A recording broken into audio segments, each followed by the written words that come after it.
రాత్రికాల సమయంలో నీ ప్రియకుమారుడు మా రక్షకుడు యేసుక్రీస్తు నామమున వందనములు శుభములు తెలియజేస్తూ ఉంటున్నాం నాయన.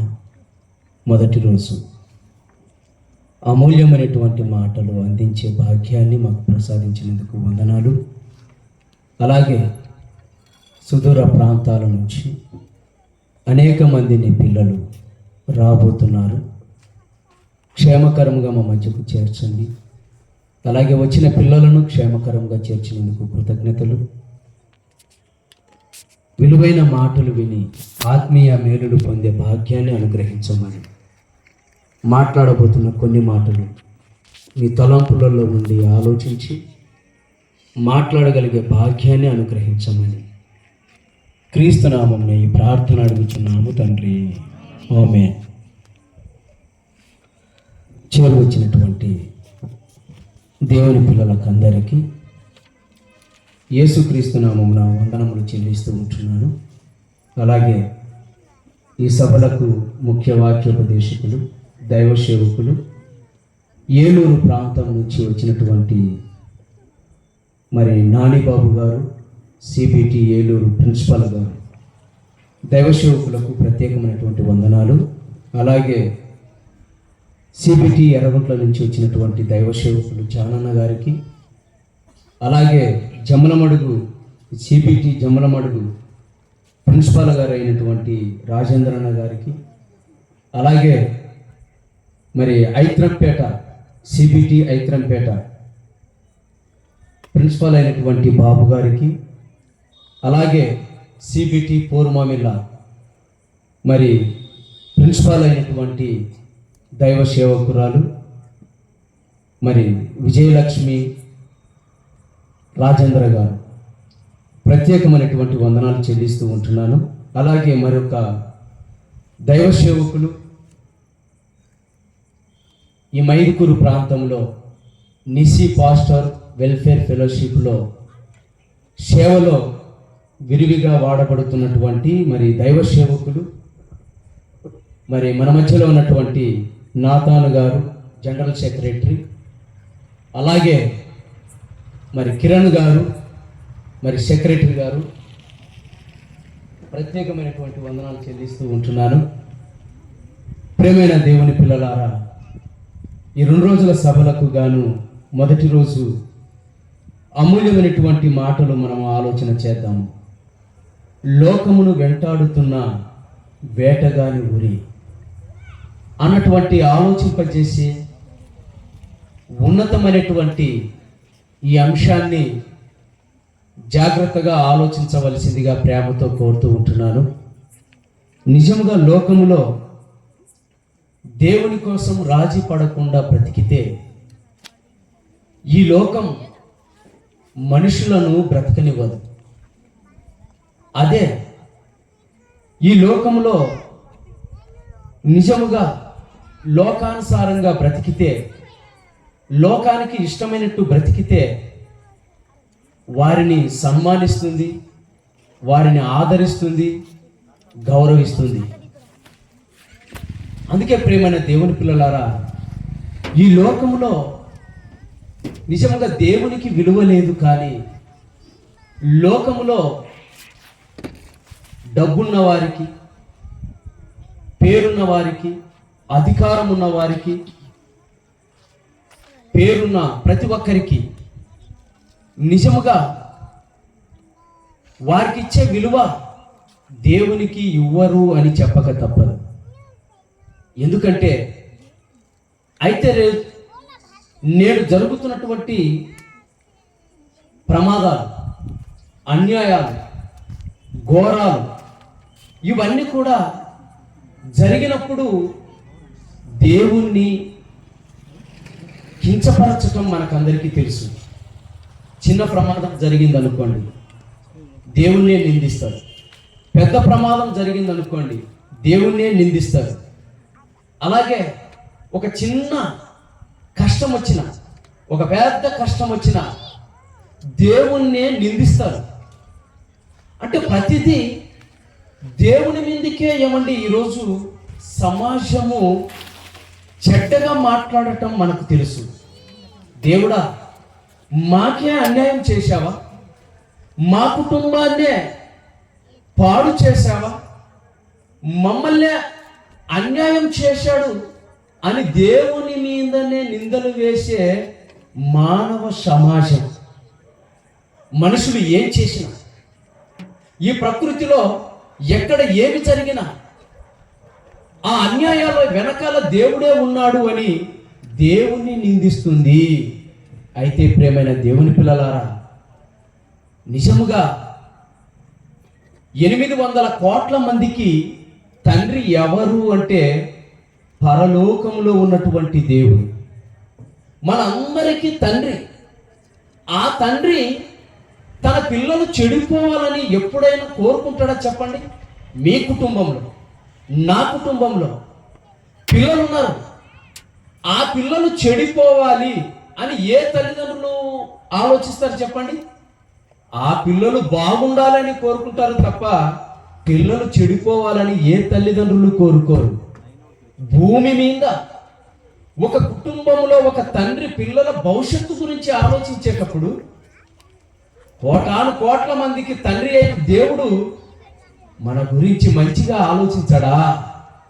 అందుకే దేవుని మనస్సు ఏంటో, దేవుని ఆలోచన ఏంటో నేడు సమాజానికి తెలియక దేవుణ్ణి నిందిస్తున్నారు. అందుకే దేవుని మనస్సు ఏంటో ఒక అద్భుతమైనటువంటి మాట మనం చూస్తున్నాం. చూడండి, విలాప వాక్యములు చూడండి, ఒక అద్భుతమైనటువంటి మాట. విలాప వాక్యములు 3వ అధ్యాయము 33వ వచనం. దేవుని మనస్సు చూడండి ఎలా ఉందో, దేవుని ఆలోచన చూడండి ఎలా ఉందో. నేడు మనము తెలుసుకోవాలి, దేవుని గురించి తెలుసుకోవాలి. అందుకే చెబుతున్నాడు, హృదయపూర్వకముగా. విలాపవాక్యములు 3వ అధ్యాయం 33వ వచనం. హృదయపూర్వకముగా ఆయన నరులకు విచారమునైనను బాధనైనను కలుగజేస్తాడా? కలుగజేయడా? కలుగజేయడు. దేవుని మనస్సు చూడండి ఎలా ఉందో. భూమి మీద పుట్టించినటువంటి తన పిల్లలను విచారించడు, వాళ్ళకు విచారము కలిగించడు, వారికి బాధ కలిగించడు, వాళ్ళను నిజముగా వాళ్ళను కీడు చేయడు. హృదయపూర్వకముగా అన్నాడు చూడండి. దేవుని హృదయాన్ని కలియ చూస్తే ఆయన హృదయము నిండా మనమంటే ప్రేమ ఉంది. ప్రేమైన దేవుని పిల్లలారా, మన పట్ల దేవునికి ప్రేమ, ఆయన హృదయము నిండా ప్రేమ. నీ కొడుకు పట్ల, నీ కూతురు పట్ల నీకు ప్రేమ ఉంటుందే, ఆ ప్రేమను చూసి చాలా మంది మురిసిపోతుంటారే, అదే గొప్ప ప్రేమ అనుకుంటున్నావా? దేవునిది ఇంకా గొప్ప ప్రేమ. ఆయన ఎప్పుడు కీడు చేయడు. అప్పుడప్పుడు తల్లిదండ్రులు పిల్లలు మాట వినకపోతే కీడు చేస్తారు. ఏమంటే కీడు చేస్తారు. అలాంటి వాళ్ళు ఉన్నారంటే లోకములో చాలా మంది ఉన్నారు. కానీ దేవుని మనస్సు అది కాదండి. చెడ్డవారి మీదను మంచివారి మీదను తన వర్షమును కురిపిస్తాడు, తన సూర్యుని ఉదయింపచేస్తాడు. ఇది కాదా ప్రేమ అంటే? అందరి పట్ల దేవునికి ఉన్న ప్రేమ. అందుకే దేవుని మనస్సులో ఒక అద్భుతమైనటువంటి మాట ఉంది. ఏంటంటే నిజంగా ఆ మాట కూడా చూద్దామా? యోహాను సువార్త 3వ అధ్యాయము 16వ వచనం. యోహాను సువార్త 3వ అధ్యాయం 16వ వచనం. దేవుని మనస్సులో ఉన్నటువంటి ప్రేమ చూడండి ఎలా ఉందో.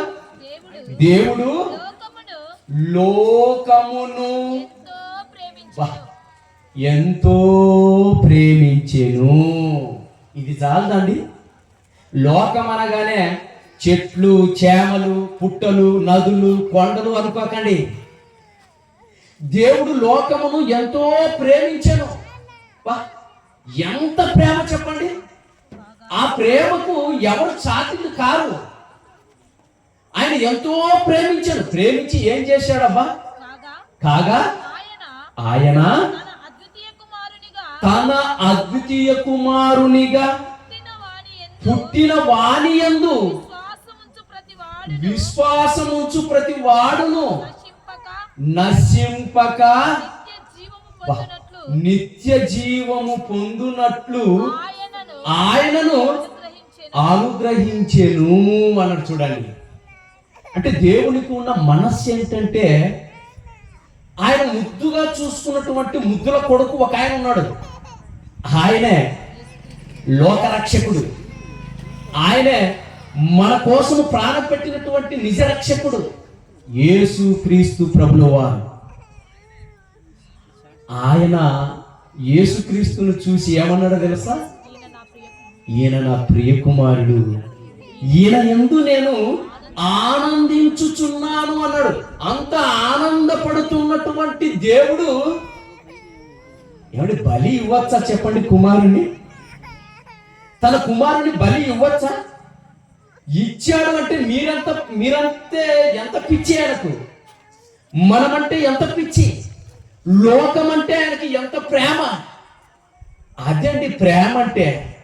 దేవుని ప్రేమ సరిగా ఎవరికి రుచి తెలియదు. దేవుని ప్రేమ ఎవరికి రుచి తెలియదు. అలాగే దేవుని కుమారుడైనటువంటి యేసుక్రీస్తు ప్రేమ కూడా అంత ఇంత కాదు. ఆయన ప్రేమ కూడా ఏమండి వెలకట్టలేము. ఆయన బలి కానాయన నువ్వు సిలువ ఎక్కువ అనగానే ఎక్కడానికి ఏమండి నిజంగా మనమైతే ఇష్టపడతామా చెప్పండి? మనమైతే ఇష్టపడతామా? కానీ యేసుక్రీస్తు ఏమన్నాడో తెలుసా? ఏమన్నాడు? ఆ మాట కూడా చూద్దామా? చూడండి, యోహాను సువార్త 6వ అధ్యాయము 38వ వచనం. 38వ వచనం చూడండి. అదే అండి, యేసుక్రీస్తు కూడా ఈ లోకానికి వచ్చి ఆయన మాట్లాడుతూ చెబుతున్నటువంటి మాట ఏంటో తెలుసా? నా ఇష్టమును నెరవేర్చుకొనుటకు నేను రాలేదు, నన్ను పంపిన వాని చిత్తము నెరవేర్చుటయే పరలోకము నుండి దిగి వచ్చి తిని అన్నాడు. చూడండి, పరలోకము నుండి దిగి వచ్చి తిని, దేవుడే నన్ను పంపించాడు, ఆయన చిత్తము నెరవేర్చడానికి భూమి మీదికి వచ్చాను. ఆయన సిలువ ఎక్కమన్నాడు, అంతే నేను ఎక్కేస్తాను. ఆయన నన్ను మరణించమన్నాడు, అంతే నేను మరణిస్తాను. ఇదండి దేవుని ఇష్టాన్ని నెరవేర్చడంలో లోకం కోసము దేవుడు చేసిన త్యాగము, తన కుమారుణ్ణి బలియాగము. అందుకే కదా ఈరోజు లెంట్ డేస్లు, అందుకే కదా ఈరోజు నిజముగా ఏమంటే పునరుత్థానము, గుడ్ ఫ్రైడే ఎందుకు చేసుకుంటున్నాము? దేవుడు ప్రేమించి తన కుమారుని పంపించాడు గనుక. లోకమును ప్రేమించాడంటే మనలను ప్రేమించి తన కుమారుణ్ణి ఏమండి మన కోసము బలియాగము చేశాడు. ఎంతమందికి తెలుసు చెప్పండి? మందిరానికి వస్తావు, వింటావు, విడిచిపెట్టేస్తావు. అసలు యేసుక్రీస్తు ఎందుకు వచ్చాడు? దేవుడు ఎందుకు ప్రేమించాడు? ఏ రోజైనా ఆలోచించామో చెప్పండి? లోకమును ఎంతో ప్రేమించాడు దేవుడు. ఎందుకు ప్రేమించాడు? నువ్వంటే, నేనంటే, ఈ లోకం అంటే పిచ్చి. ఏమండి ఆటోల మీద కొన్ని కొటేషన్లు రాస్తుంటారు. ఏం రాస్తుంటారో తెలుసా? అందరూ బాగుండాలి, అందులో నేనుండాలి. ఇది మనుషుల కొటేషన్. దేవుడి కొటేషన్ ఏంటో తెలుసా? అందరూ బాగుండాలి, అందరి కోసం నా కుమారుడు బలి కావాలి. ఇదండి దేవుని కొటేషన్. దేవుడు చెప్పిన దేవుని ఆలోచన ఇది. అందరూ బాగుండాలి, అందులో నేనుండాలని కోరుకోలేదు. స్వార్థప్రియుడు కాదు దేవుడు. అందరూ బాగుండాలి అంటే నా కుమారుడు బలియాగం కావాలి, సిలువ ఎక్కాలి. అదండి దేవుని ప్రేమ. చాలా మంది దేవుని అపార్థం చేసుకుంటున్నారు అంతే. కోడి చచ్చిపోతే మా కోడే నీకు దొరికిందంటే పక్కింటి కోడి దొరకచ్చా? పక్కింటి కోడి చచ్చిపోతే పర్వాలేదు, అంతేనా? మాకే అన్యాయం చేసినట్టే పక్కింటి వాళ్ళకి అన్యాయం చేయొచ్చు. ఇది నీ ప్రేమ. దేవుడు అలా కాదండి, అందరి కోసం. ప్రభువైన యేసుక్రీస్తును పంపించాడు లోకము బాగుండాలని. అసలు దేవుని ఆలోచన ఏంటో తెలుసా ఏమండి?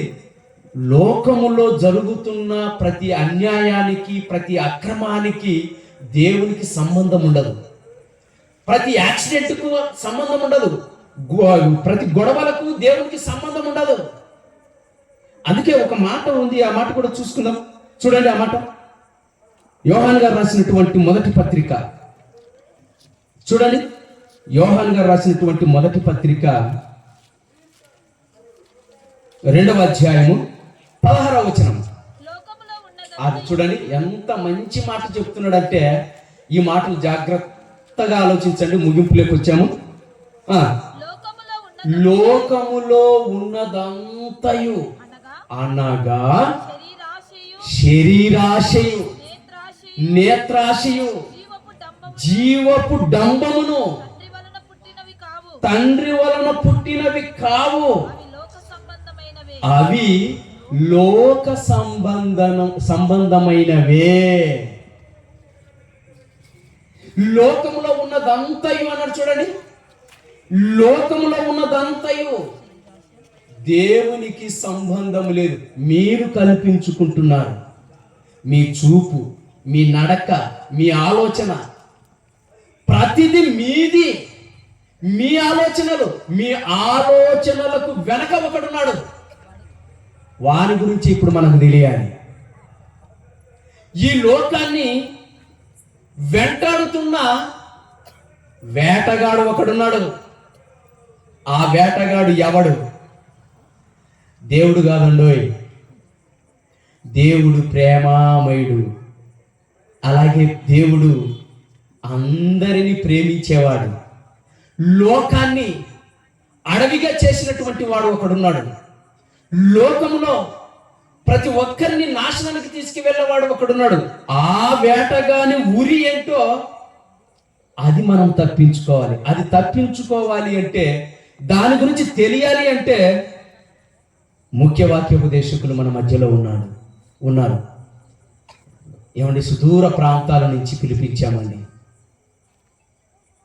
ఆయన మాటలు నిజముగా బైబిల్లో నుంచి ఒక్కొక్కటిగా మనం విని నేర్చుకొని ఆత్మీయ మేలులు పొందుకోవాలి.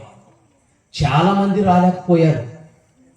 ఏమంటే వాక్యం అంటే అందరికీ దేవుడు సమానంగా ఇచ్చినటువంటి వాక్యం. దాన్ని పోగొట్టుకుంటే ఏమండి ఈ లోకాన్ని విడిచిపెట్టిన తర్వాత ప్రమాదంలోకి వెళ్ళిపోతాం. అలాంటి ప్రమాదంలోకి వెళ్ళకూడదనే ఏమండి లోకమును వెంటాడుతున్న వేటగాని ఊరి గురించి మీకు చెప్పాలనే ఈ మాటలు. ఈ మొదటి రోజు అద్భుతమైనటువంటి తొలి పలుకులు మనం విన్నాము. మరి ముఖ్య వాక్యోపదేశకుల ద్వారా అనేక సంగతులు మనం విన్నాము. చిన్న ప్రార్థన చేసుకుందామండి. దయగల మా తండ్రి, గొప్ప దేవ, కొన్ని మాటలు నీ పిల్లలకు అందించాము నాయన. ఇదిగోనైనా మరి విన్న మాటలను ఇదిగోనైనా అర్థం చేసుకొని ఉన్నతమైన ఆలోచనలలో నీ పిల్లలందరూ ఉండే భాగ్యాన్ని అనుగ్రహించండి. తర్వాత మాట్లాడబోతున్న మాటలయందు నీ పిల్లలు మనసు పెట్టి ఆలోచించి అర్థం చేసుకునే మంచి మనసును ప్రసాదించమని క్రీస్తు నామమున ఈ ప్రార్థన అడుగుచున్నాము తండ్రి. ఆమేన్.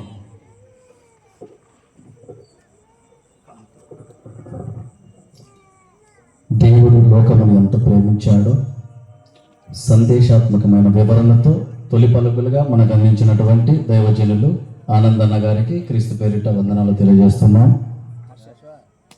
మరి ఈరోజు రేపు అనగా 2 రోజులు క్రీస్తు సువార్త సభలు జరుగుతున్నాయి కనుక, ఈ యొక్క సభలు ఖర్చుతో కూడినవి కనుక మేము కూడా అందులో పాలి భాగస్తులము అని ప్రతి ఒక్కరూ పాట పాడుతుండగా ప్రతి ఒక్కరూ తమ జీవులను సమర్పించవలసిందిగా ప్రేమతో మనవి చేస్తున్నాం.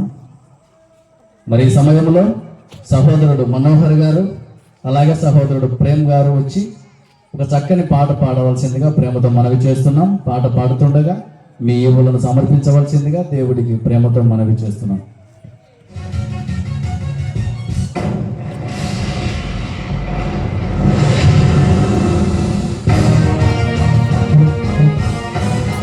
హలో.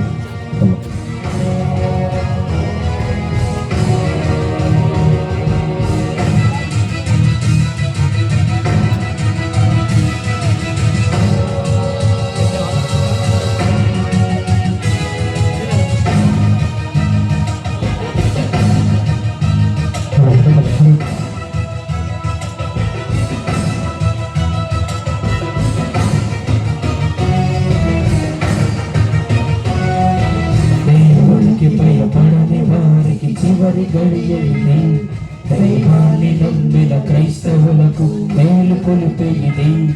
ఈ ప్రకృతే దేవుని ఆయుధం, ఈ ప్రకృతే దేవుని ఆయుధం. మార్పు లేని మనిషిని శిక్షించడానికి మనిషిపై వస్తుంది ఈ ప్రళయం. తన లెక్క పూర్తయినంత వరకు ఆగది ప్రళయం. మార్పు పొందు ఈ దినం, లేకపోతే తుది దినం.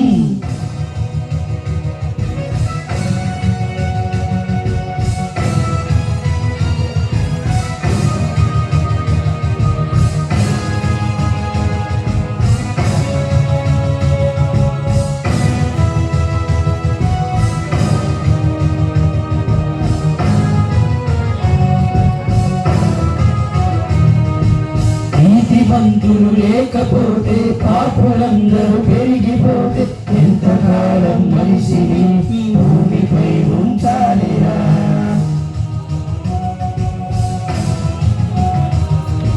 మనిషి కోసం పరితపించే దేవుడే ప్రక్కనే పెడితే మనిషిని ఈ భూమిపై ఎందుకు ఉంచాలిరా.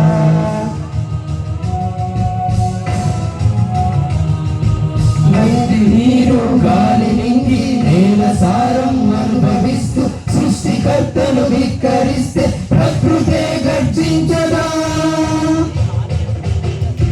ప్రకృతే కన్నెర్ర చేసిందా, పరమాత్ముడే ఉగ్రుడైనాడా. ఈ ప్రకృతే దేవుని ఆయుధం, నీ పాపమే దీనికి కారణం. మార్పు లేని మనిషిని శిక్షించడానికి మనిషిపై వస్తుంది ఈ ప్రళయం. తన లెక్క పూర్తయినంత వరకు ఆగని ప్రళయం. మార్పు పొందు ఈ దినం, లేకపోతే తుది దినం.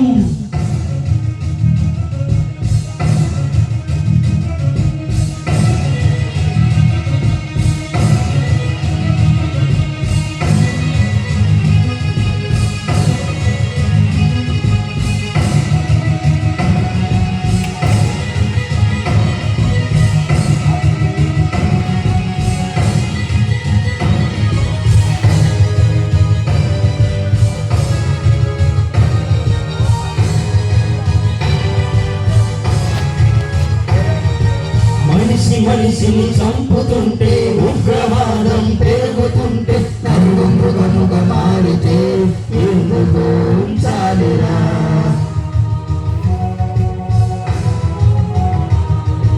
దుష్టులందరూ పెరుగుతుంటే రక్తపాతం జరుగుతుంటే నరుల పాపం పండితే ఎందుకు ఉంచాలిరా.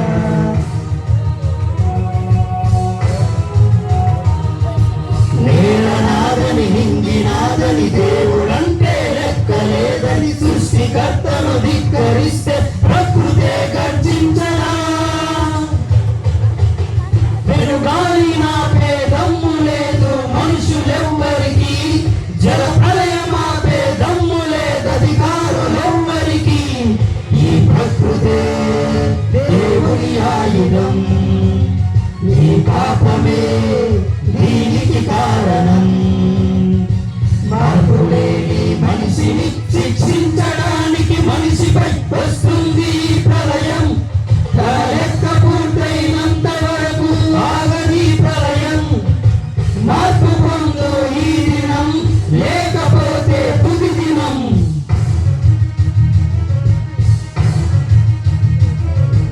దేవునికి భయపడని వారికి చివరి గడియలిది, దైవాన్ని నమ్మిన క్రైస్తవులకు మేలు కొలిపేది.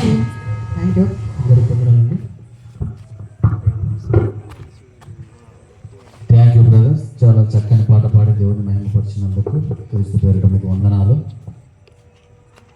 మరి సమయంలో సేకరించబడినటువంటి కానుకల నిమిత్తము ప్రార్థించవలసిందిగా సహోదరుడు నాతనన్న గారిని ప్రేమపూర్వకముగా ఆహ్వానిస్తున్నాం.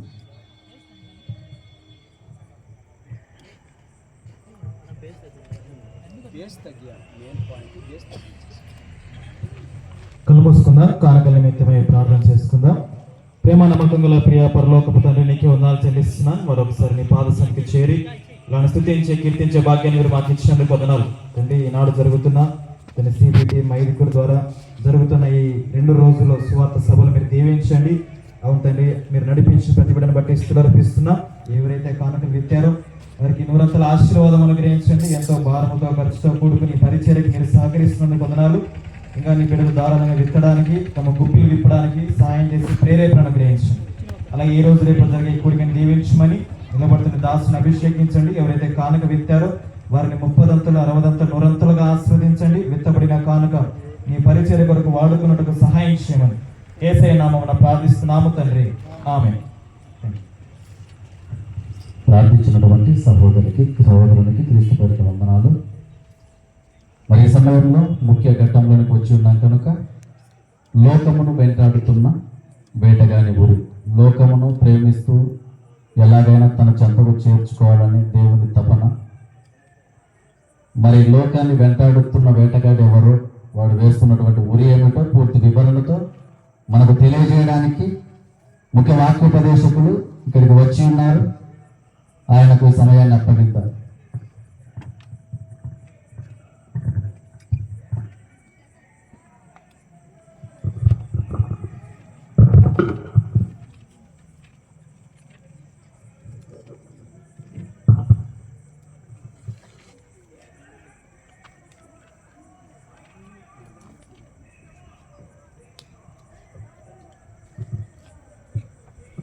ప్రార్థన చేసుకుందామండి. దయగలిగిన తండ్రి, కృపగలిగిన దేవ, మమ్మల్ని మీరు ప్రేమించి ఈ రీతిగా మీ ప్రియమైన పిల్లల మధ్యకు నడిపించారు. మొదటి సందేశంలో మీ కుమారుని చేత విలువైన మాటలు కొన్నిటిని మాట్లాడించారు. మరికొన్ని మాటలు తండ్రి ముఖ్య సందేశముగా అందించుచుండగా విని గ్రహించి సేకరించి మీకై ఉన్నతంగా ఫలించే ధన్యత వింటున్న ప్రతి ఒక్కరికి దయచేయమని మహిమ ఘనత ప్రభావములు మీకే చెల్లించచ్చు యేసునామములో ఈ ప్రార్థన అడిగి వేడుకుంటున్నాను కన్న తండ్రి, ఆమేన్. ముందుగా ఈ సమయాన్ని నాకు అనుగ్రహిస్తున్న తండ్రి అయిన దేవునికి హృదయపూర్వక కృతజ్ఞతాస్తుతులు చెల్లిస్తున్నాను. అలాగే నా జత పని వారు వేదికలు అలంకరించిన ప్రియులైన రాజేంద్ర అన్న గారు, విజయలక్ష్మి అక్క గారికి, జాన్ అన్న గారికి, ఆనంద్ అన్న గారికి, బాబు బ్రదర్ గారికి, అలాగే దైవ సేవకులకు మీ అందరికీ కూడా హృదయపూర్వక వందనాలు తెలియజేస్తున్నాను క్రీస్తు పేరిట. ఈరోజు ప్రకటించిన రీతిగా మొదటి రోజులో మాట్లాడుకోబోతున్న పాఠం లోకమును వెంటాడుతున్న వేటకాని ఉరి. లోకమును వెంటాడుతున్న వేటకాని ఉరి అనే ప్రత్యేకమైన అంశమును జాగ్రత్తగా వినాలని మనం చేస్తూ ఉన్నాను. ప్రియమైన దేవుని వల్లరా, ఈరోజు దేవుని గురించి మనం చెబుతున్నప్పుడు అనేకులకు వినడానికి ఆసక్తి లేదు. కారణం ఏంటంటే మనిషి ఏ పని చేసినా ఆ పని చేయడానికి కారణాలు వెతుక్కుంటాడు. కానీ దేవుని గురించి వినమన్నప్పుడు, కొద్ది సమయాన్ని కేటాయించమన్నప్పుడు ఎందుకు మేము దేవునికి సమయాన్ని కేటాయించాలి? దేవుని గురించి మేము ఎందుకు తెలుసుకోవాలి అన్నటువంటి ప్రశ్నలు చాలా మందిలో ఉన్నాయి. లోకము అంటే మనకు తెలిసింది ఒక అర్థం. లోకము అంటే మనుషులనే లోకము అని పిలుస్తారు.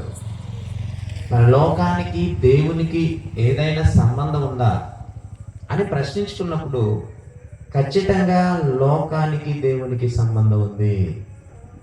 మొదటి సందేశంలో అన్నగారి ద్వారా మనం విన్నాం, దేవుడు లోకముని ఎంతో ప్రేమించెను అని.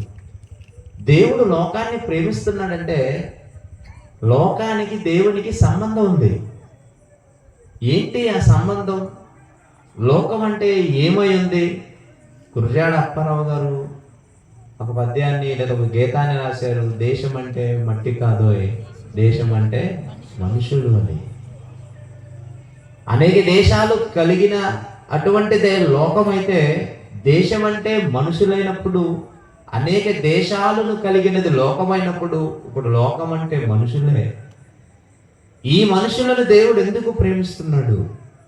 మనుషులకు దేవునికి మధ్య ఉన్నటువంటి సంబంధం ఏమిటి అనేది ఆలోచించినప్పుడు ద్వితీయోపదేశ కాండము 14వ అధ్యాయము 1వ వచనాన్ని చదువుకుందాం. మీరు మీ దేవుడైన యెహోవాకు బిడ్డలు కనుక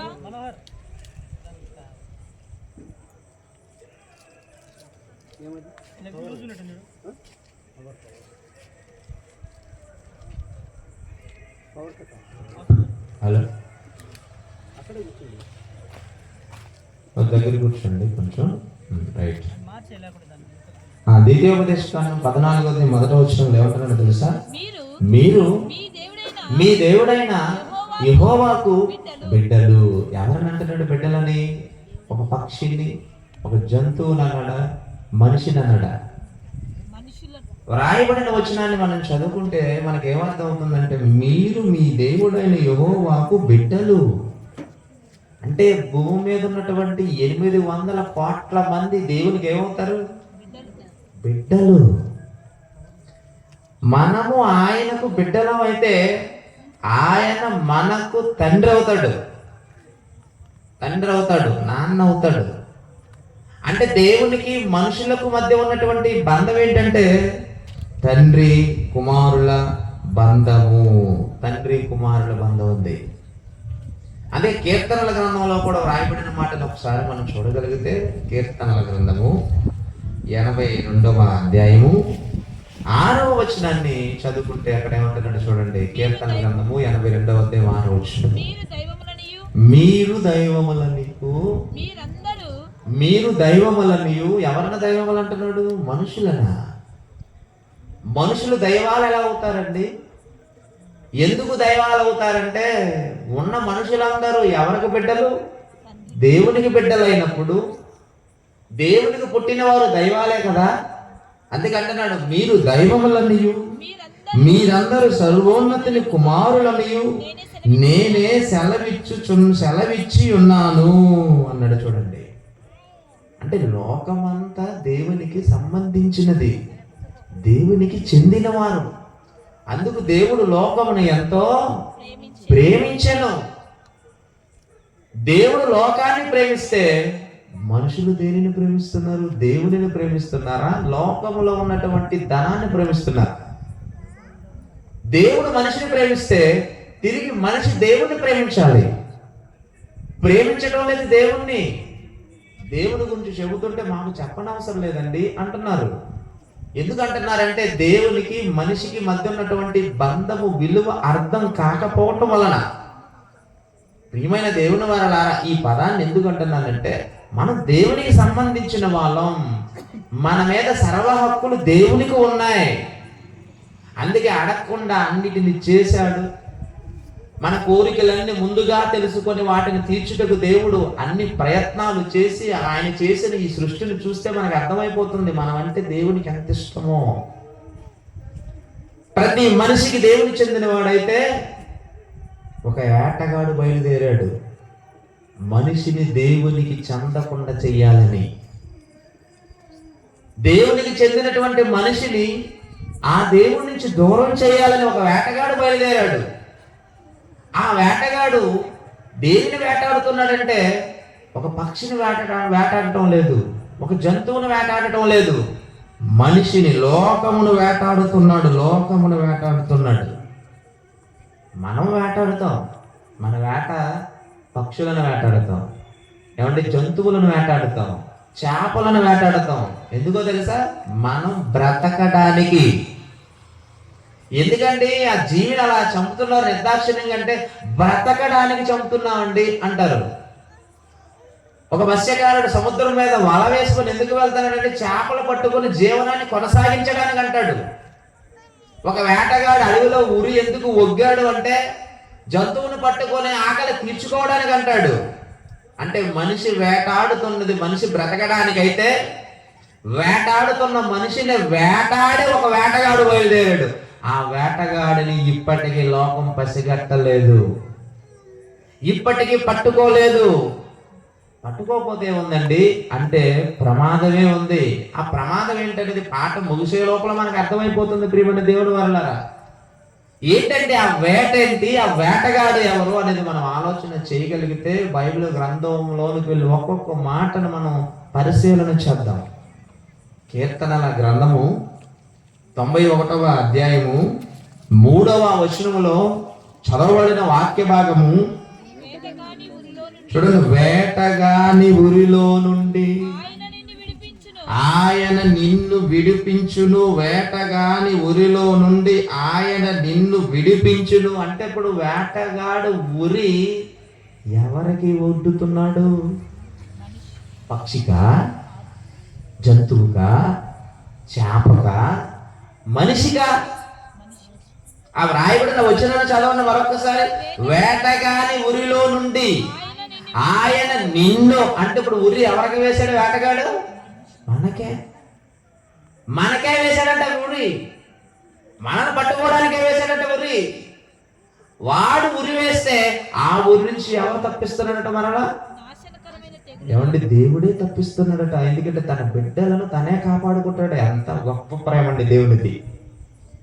మన పిల్లలను మనం ఎంత గొప్పగా కాపాడుకుంటాం తెలుసా? బయటికి పంపిస్తున్నప్పుడు నాన్న జాగ్రత్త, నాన్న జాగ్రత్త అని 1కి 10 సార్లు చెబుతామా లేదా? జాగ్రత్తగా బండి నడుపు, జాగ్రత్తగా వెళ్ళిరా, జాగ్రత్తగా వెళ్ళిరా అంటే నాన్న ఎన్నిసార్లు చెబుతావు నాన్న అంటే, నాన్న నువ్వు దూరం అయిపోతే నేను తట్టుకోలేనురా అని మనం అంటామే మన బిడ్డలతో. ఇప్పుడు దేవుడు కూడా తన బిడ్డలను కాపాడుకోవడానికి ఎంతగా శ్రమిస్తున్నాడంటే, ఎవరిని చిక్కుల్లో నుంచి విడిపించాలనుకుంటున్నాడంటే, ఒక వేటగాడు బయలుదేరాడు. వాడు మనుషులకు ఉరులు వండుతున్నాడట. అదే కీర్తన గ్రంథం 127వ అధ్యాయము 124వ అధ్యాయం 124వ అధ్యాయం 7వ వచనం చదువుకుందాం. చూడండి. పక్షి తప్పించుకొనినట్లు కీర్తనల గ్రంథము 124వ అధ్యాయం 7వ వచనం ఏమంటున్నాడు? పక్షి తప్పించుకొనినట్లు, ప్రాణము పక్షి తప్పించుకొనినట్లు మన ప్రాణము వేటగాండ్ర ఉరి నుండి తప్పించుకొని ఉన్నది. ఎవరి ప్రాణం తప్పించుకుందే?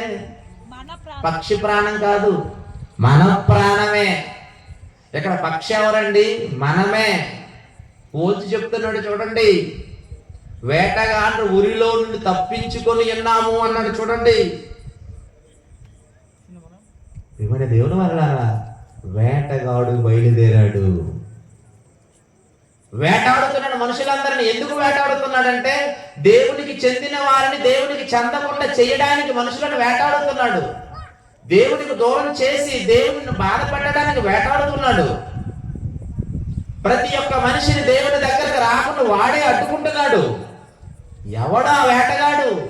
ఎలా ఉంటాడు? ఎక్కడ ఉంటాడు? మనం వేటాడుతున్నామంటే మనం ఆకలి తీర్చుకోవడానికి వేటాడుతున్నాం. మరలా ఆ వేటగాడికి మనుషులు వేటాడితే ఆకలి తీరుతుందా? తీరుతుంది. మనిషి వేటాడాలంటే ఉండి ఎన్ని పద్ధతులు మరి అవలంబిస్తాడంటే, చేపను పట్టాలంటే గాలం వేస్తాడు అంతేనా? పక్షిని పట్టాలంటే ఊరి వేస్తాడు అంతేనా? ఇంకా ఎక్కువ చేపలు పట్టాలంటే వల వేస్తాడు అంతేనా? జంతువులను, పక్షులను, చేపలను పట్టడానికి వేసే వేటాడే విధానం ఇదైతే, ఈ వేటగాడు కూడా మనుషులు పట్టడానికి ఏం వేస్తున్నాడు తెలుసా? ఎటువంటి పద్ధతులు అవలంబిస్తున్నాడు తెలుసా? సేమ్ వీటినే వాడుతున్నాడు. ఎవడు వాడు అంటే ఎవరిని చూద్దాం. హబక్కూకు గ్రంథం వాడు ఎలా వేటాడుతున్నాడు మనుషులు చెప్పాడు. హబక్కూకు గ్రంథము 1వ అధ్యాయము 15వ వచనంలో చూడండి. హబక్కూకు గ్రంథము 1వ అధ్యాయము 15వ వచనంలో అంటున్నాడు, వాడు గాలము వేసి, నువ్వైతే గాలం దేనికి వేస్తావు? మనిషికి వేస్తావా, చేపకి వేస్తావా? ఏమన్నా చేపకే కదా, మనిషికి ఏం కదండి గాలం. గాలం వేస్తే ఊరుకుంటాడు మనిషి?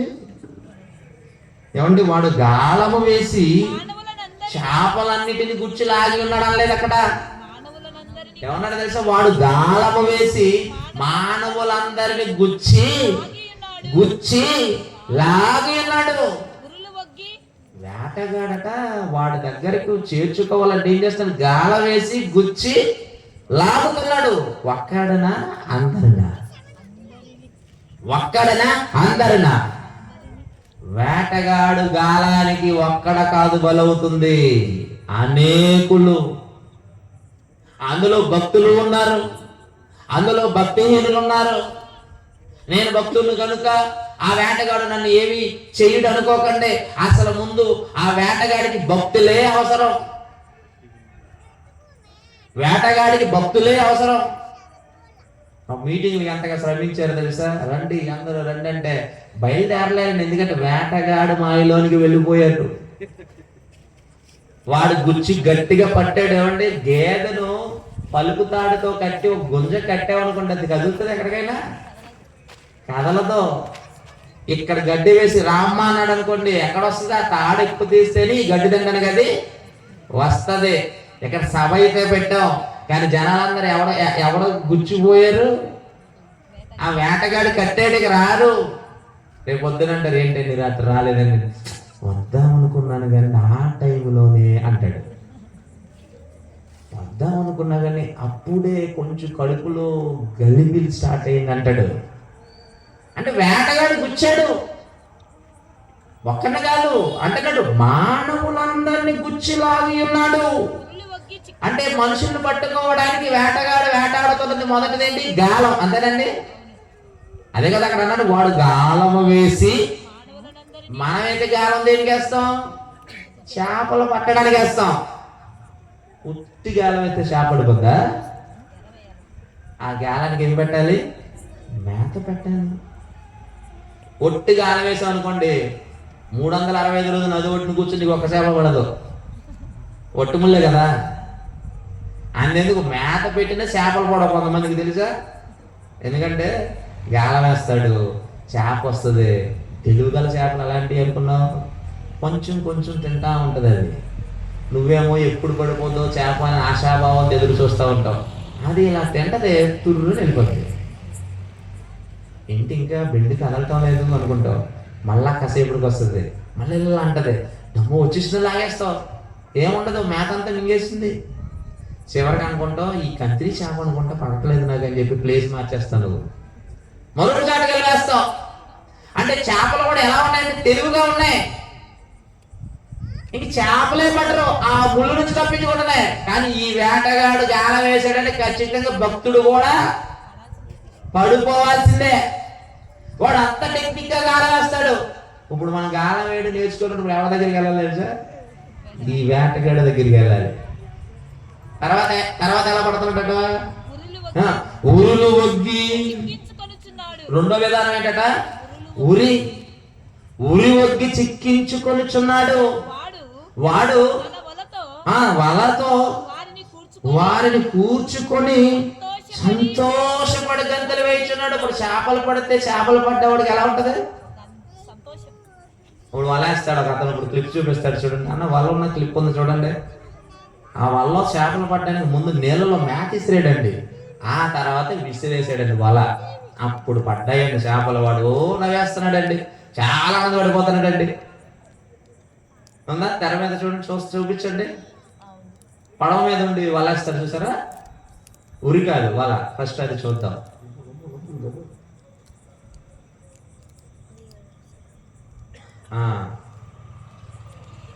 అది ఏం చేస్తున్నాడండి? నీళ్ళలో పడవ మీద వెళ్ళాడు, మేత వేసాడు ముందు. ఎందుకంటే ఒట్టి వల వేస్తే రావు అని ఆయనకు అర్థమైపోయింది.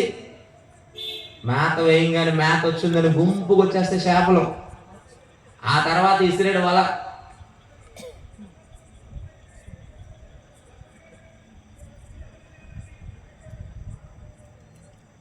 లాగాడండి, వల్ల అవుతున్నాడా?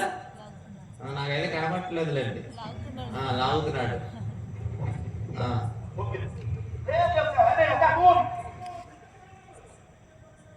అదిగోండి వచ్చేసిన చేపలు పడ్డాయి వల్ల. ఇప్పుడు ఆనందం ఉన్నాడా లేదా?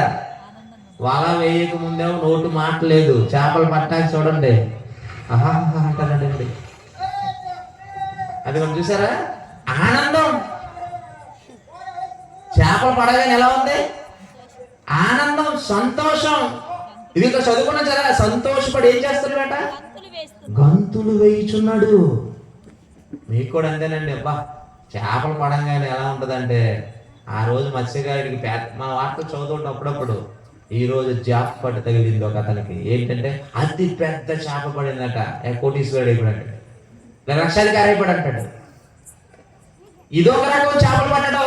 ఇంకో రకం చేప ఉందండి, ఉరి చేప కూడా గ్యాలవేయడం వరకు మనకు తెలుసు. ఇప్పుడు ఉరేస్తాడు చూడండి, ఎలా వచ్చేసాడు చేపను పట్టుకోవడానికి. చూడండి అది ఎక్కడ ఉందనుకుంటారు? నీటి లోపల మట్టి గుంతలు ఉంటుందండి. దీన్ని ఈల్ చేప అంటారండి. మన తెలుగులో మానుగుమైన అంటారు దాన్ని. పాము లాగా ఉంటుంది, అది పాము తలకలా ఉంటుంది. చూడండి ఉరేస్తున్నాడు చూడండి, ఉచ్చు బిగిచ్చి.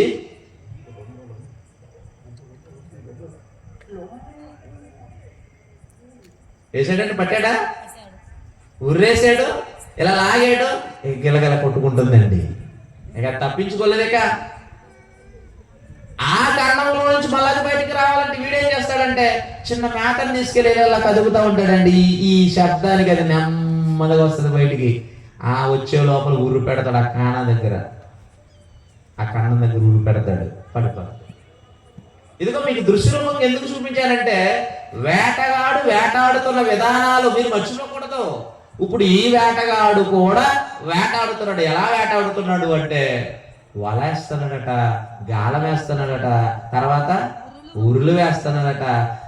ఈ ఏడుని చిక్కించుకుంటున్నాడు. జంతువులు కాదు, ఏమంటే పక్షులను కాదు, చేపలను కాదు, వేటిని చిక్కించుకుంటున్నాడు? లోకమును చిక్కించుకొనిచున్నాడు. పుష్టిగా పడగానే వీడు ఏం చేస్తున్నాడు? అబ్బా ఎంతమంది నా పార్టీలోకి వచ్చేసారా అని చెప్పి ఏం చేస్తున్నాడు వీడు వేటగాడు? గంతులు వేయిచు, సంతోషపడి గంతులు వేయిచున్నాడు. తర్వాత అంటున్నాడు, కావున వల వలన మంచి భాగమును పుష్టినిచ్చి భోజనమును తనకు కలుగుతున్నదని వాడు తన వలకి ఏం చేస్తున్నాడు? బలులు అర్పించుచున్నాడు. వలకి పూజ చేస్తున్నాడట.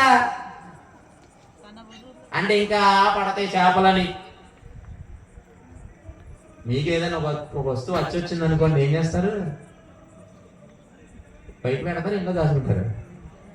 అదేంటంటే మీరు అలా మాట్లాడుతున్నారు. మీరు అలా అంటారు, ఎంతమంది దాచుకోరు వస్తువులు. ఇప్పుడు ఉదాహరణకి ఫస్ట్ కొంటారు టీవీఎస్. ఆ టీవీఎస్ మీద వ్యాపారం చేస్తాడు, ఏమండి లక్షలు సంపాదించాడు. ఇప్పుడు ఎవరైనా వచ్చి ఏమన్నా టీవీఎస్ అమ్మేస్తారు మాకు అన్నాడు, అమ్మనండి ఇది నాకు ఖర్చు వచ్చిన బండి అంటారు. లేదంటే అర్థం ఏంటి? ఇప్పుడు నీకేదైనా ఒక వస్తువు వలన ఒక లాభం కలిగిందంటే అవసరమైతే నీ కళ్ళ ముందు శిథిలా వస్తువులోనికి వెళ్ళిపోవాలి తప్ప దాన్ని మాత్రం జాగ్రత్తగా చూసుకుంటే ఎవరికి ఇవ్వో. ఇది అర్థం అవడానికి ఉదాహరణ చెప్పాను. ఇక్కడ వీడు కూడా ఈ వల వలన ఇంతమంది మనుషులు నాకు పడిపోతున్నారని గొంతులు వేయచ్చు. ఏమంటే ఈ వలలకు ఏం చేస్తున్నాడట? ఆ బలు అర్పిస్తున్నాడట. తన ఉరులకు దూపం వేయించున్నాడట. చూడండి, దూపం వేస్తాడట. ఇంకా పడాలి, ఇంకా పడాలి, ఇంకా పడాలి. ఎవరు పడాలి? చేపలు పడాలా, మనుషులు పడాలా? మనుషులు పడాలి.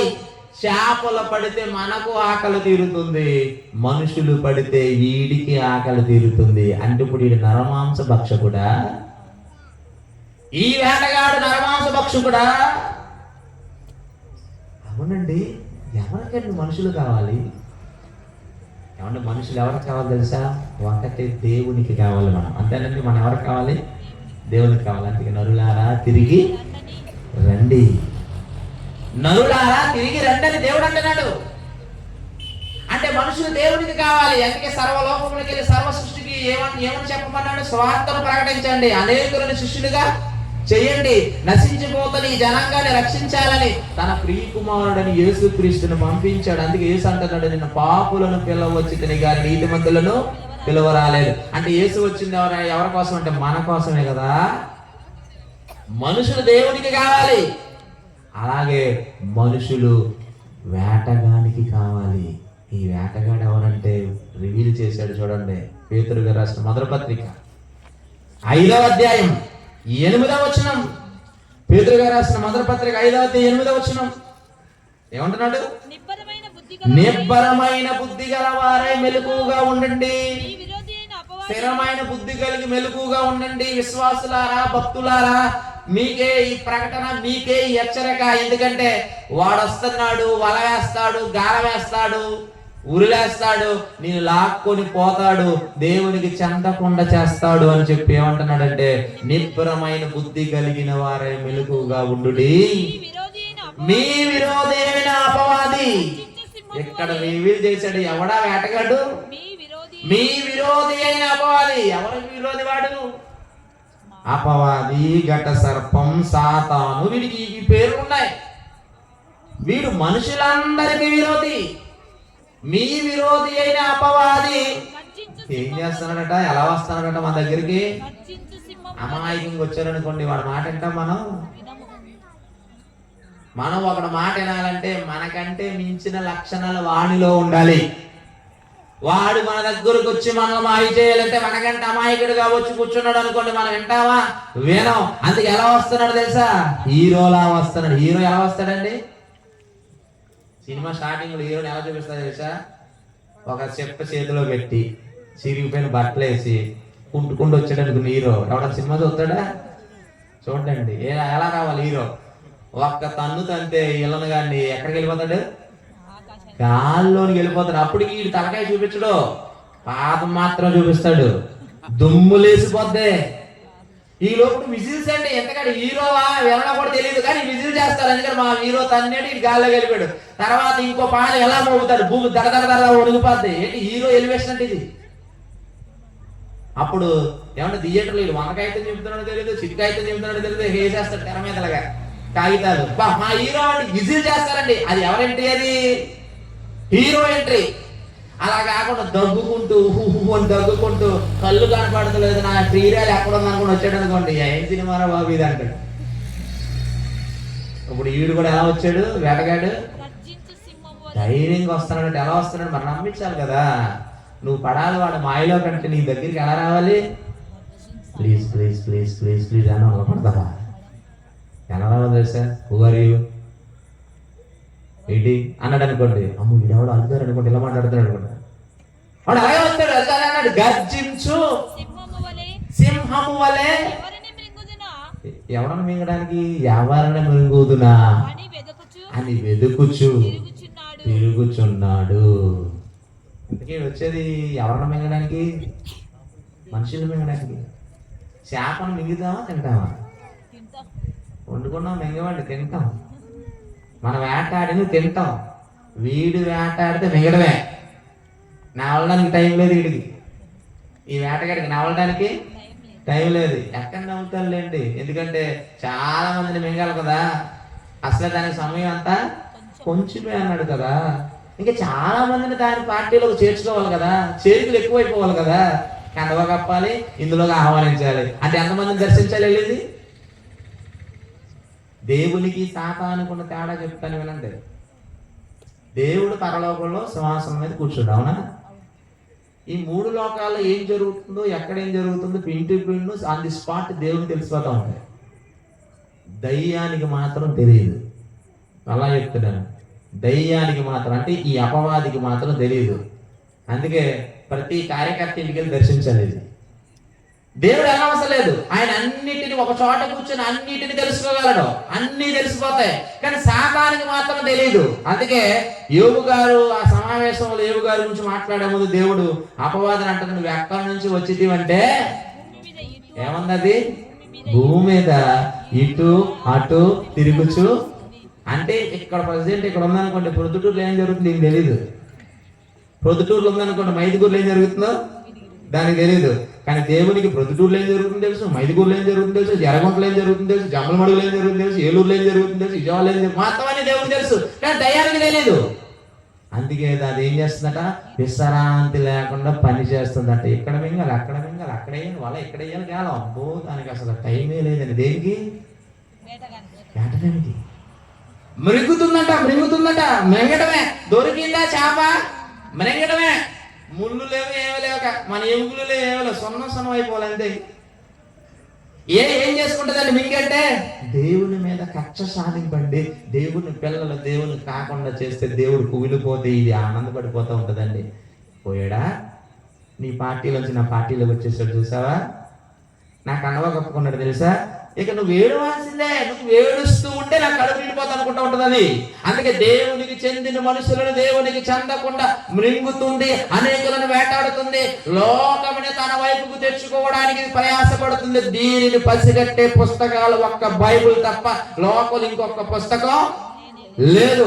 ఏ పాఠ పుస్తకాలలో గాని, ఏ పాఠశాలలో గాని, ఏ కళాశాలలో గాని దీని గురించి చెప్పేవారు ఎవ్వరూ లేరు. చెప్పుదామని ఇలాంటి సభలు పెడితే వినడానికి ఎవరు రారు. ఏంటంటే busy, I am so busy, I am so busy, I am very busy అంటూ ఉంటారు చూడండి. ఎప్పుడు చూసినా ఫోన్ ఎక్కరో, ఎప్పుడు చూసినా బిజీ బిజీ అంటూ ఉంటారండి. ఒకవేళ ఫోన్ చేసినందుకు మీరు ప్రయత్నిస్తున్న నెంబర్ అందుబాటులో అంటే ఈయన ఎవడు అందుబాటులోకి వెళ్ళిపోయాడు? వేటగాడు అందుబాటులోకి వెళ్ళిపోయాడు. ఇక దేవుడు అందుబాటులోకి రాడు. నాకు ఆనందాన్ని ఎక్కడి నుంచి వచ్చి లైట్లు కట్టుకొని ఫోన్ చేసి వీళ్ళకి ఫోన్ చేసి బాధపడుతున్నాడు. ఎందుకని? దాని మాయలో నుంచి బయటికి లాక్కి రావాలని ఆయన పడుతున్నాడు. లాక్కి రానివ్వకుండా అది పడుతుంది. దాని ప్రయాస అది చాలా గొప్ప ప్రయాస. ఎందుకంటే మనల్ని మింగాలి కదా, మనం ఏం చేయాలి కదా. అందుకే ఏం చేస్తుంది మనం ఒక పార్టీకి ఓటు వేయాలనుకోండి, ఊరికి వచ్చి అమ్మ నా పార్టీకి ఓటు వేస్తామన్నా ఏం కదండి. అప్పుడు ఒక మేనిఫెస్టో రిలీజ్ చేస్తారు. ఏంటది? పథకాల వరాలు. అంతేనండి. మీ పిల్లలకి ఇది ఇస్తాం, వృద్ధులైతే అది ఇస్తాం, మధ్యలో నీకు అనారోగ్యం వస్తే ఇది ఇస్తాం. ఇవన్నీ చూసాక అన్ని బేరీజ్ వేశాక ఈ పార్టీ బేరీజ్ వేశాక ఏది బాగుందో, పథకాలు ఎక్కువైతే వరేస్తారో అలాగే కదా ఓటేసేది. ఇప్పుడు సాధారణ కూడా ఏమంటే మనిషి ఒక వేటాడడానికి, పక్షిని వేటాడడానికి ఎలా పద్ధతులు పాటించి మేతను వేసి ఎలా అయితే దాన్ని చాకచక్యంగా పట్టుకుంటున్నాడో, ఈ వేటగాడు కూడా మనిషిని పట్టుకోవడానికి ఏం చేస్తుందో తెలుసా? కొన్ని పద్ధతులు అవలంబించి చాకచక్యంగా దాని మాయలోకి తెచ్చేసుకుంటుంది. మింగడానికి బదులు ఏం చేస్తుంది? మింగడానికంటే ముందు పట్టుకోవాలి కదా. మింగాలంటే పట్టుకోవాలి కదా. పట్టుకోవాలంటే మనం దానికి దొరకాలి కదా. దానికి దొరకాలంటే ఏం చేయాలి? దొరికిపోయేలాగా మనిషిని అట్రాక్ట్ చేయాలి కదా. అంటే ఏం చేయాలి అనుకుంది. అప్పుడే దేవుడు చెప్పాడు. ఏమని చెప్పాడో తెలుసా? ఒకసారి చూద్దాం. యోహాను మొదటి పత్రిక 2వ అధ్యాయం ఏమండి 17వ వచనాన్ని చదువుకున్నాం. చూడండి. లోకమును దాని ఆశయు గతించిపోవచ్చున్నది. 15వ వచనం చదువుకుందాం. చూడండి 15. లోకమునైనను లోకములో ఉన్న వాటినైనను ఏమంటున్నాడు? ప్రేమించొద్దు. ఎవడైనను లోకమును ప్రేమిస్తే తండ్రి ప్రేమ వానిలో లేదు. ఎందుకు? లోకములో ఏముందట? లోకమంతా అనగా శరీరాశ, నేత్రాశ, జీవపుడంబం. వేటాడడానికి వీడే వేసే ఎర్రేంటి? శరీరాశ, నేత్రాశ, జీవపుడంబం. ఇవి చూపించింది ప్రపంచానికి. అందుకే లోకమంతా వేటితో నిండిపోయినాయి అన్నాడు. ఈ మూడే కదండి. ఎక్కడ లేవండి చెప్పండి? భక్తుల్లో లేవా? భక్తిలో ఉన్నాయని మనం అనుకుంటున్నాం. భక్తుల్లో లేవా? భక్తుల్లోనికి వచ్చేసాయి. ఎలా వచ్చేసాయి? ఆల్రెడీ వేటాడేశాడు. ఎలా వేటాడేశాడు? శరీరాశ అంటే అర్థం ఏంటో తెలుసా? కామం తీర్చుకోవాలి. వ్యభిచారం చేయి అని నేర్పించింది ప్రపంచానికి. ఇప్పుడు ఈ ప్రపంచం అంతా ఈ మత్తులో ఉందా లేదా చెప్పండి? ప్రపంచం అంతా ఈ మత్తులోనే ఉంది. నిన్న ఒక పాస్టర్ గారు, జబర్రాజ్ అంటే అతని పేరు, అతని మీద పోక్సో కేసు నమోదు చేశారండి. 2 మైనర్ బాలికలను లైంగిక వేధించడం, జైలు తీసుకెళ్ళిపోయాడు. తమిళనాడులో ఎబినేజర్ అనే పాట అన్నారు మీరు. ఆ పాట అతనే తయారు చేశాడు. పడిపోయాడా? మాయలో పడిపోయాడని కారణం ఏంటో తెలుసా? ఇదిగో వ్యభిచారం చేయి, కామం తీర్చుకోవాలంటే ఏం చేయాలి? నీలో ఉన్నది ఆశ, కానీ నీ ముందు ఒక అందమైన అలంకారం చేసిన ఒక ఆడబొమ్మను అలా పంపిస్తుంది. ఎవరు? వేటగాడు. ఒక్కసారి ఎలా వెళ్తుంది, నువ్వు చూడవు, తప్పు, చూడకూడదు. అప్పుడు అర్థమైపోద్ది. చూడలేదని చెప్పి మళ్ళీ అటు నుంచి గల్ పట్టీలు ఊరుకుంటూ మళ్ళీ ఇలా వస్తుంది. మళ్ళీ చూడవు, వీడు చూడలేదని చెప్పి ముందుకు వచ్చి ఎలా వారసం చూసింది అనుకోండి, ఫ్లాట్ అయిపోతుంది. నిజమండి. ఎక్కడ అనుకుంటున్నారు? బైబిల్లో చెప్పిన మాట ఏంటో తెలుసా? వ్యభిచరింపకూడదు చెప్పాడంటే. ఇశ్రాయేలుకి ఇచ్చిన ప్రాముఖ్యమైన ఆజ్ఞలలో ఒక ఆజ్ఞ, వ్యభిచారం చేయొద్దు, జారత్వం చేయొద్దు. మరి ఈరోజు ప్రపంచం అంతా దీని మాయలోకి వచ్చేసారు లేదా చెప్పండి? వచ్చేసారు. భక్తులు వచ్చేసారు, భక్తిహీనులు వచ్చేసారు. అంటే ఇప్పుడు వీళ్ళు ఏం చేసింది? వేటాడేసిందా లేదా? వేటాడేసింది. ఆ మాయలో పడిపోయారు, భక్తికి దూరం అయిపోయారు, దేవునికి దూరం అయిపోయారు. చివరికి HIV అంటించుకున్నారు, కుక్క సాగు చచ్చిపోతున్నారు. వెళ్ళికాలేదా? Don't worry. బోల్డ్ మంది అమ్మాయిలు ఉన్నారు. అమ్మాయిలు దొరకలేదా? అయితే హిజ్రాలు ఉన్నారు. చూడండి రోడ్డు మీద అండి అందరూ వాళ్ళేనండి.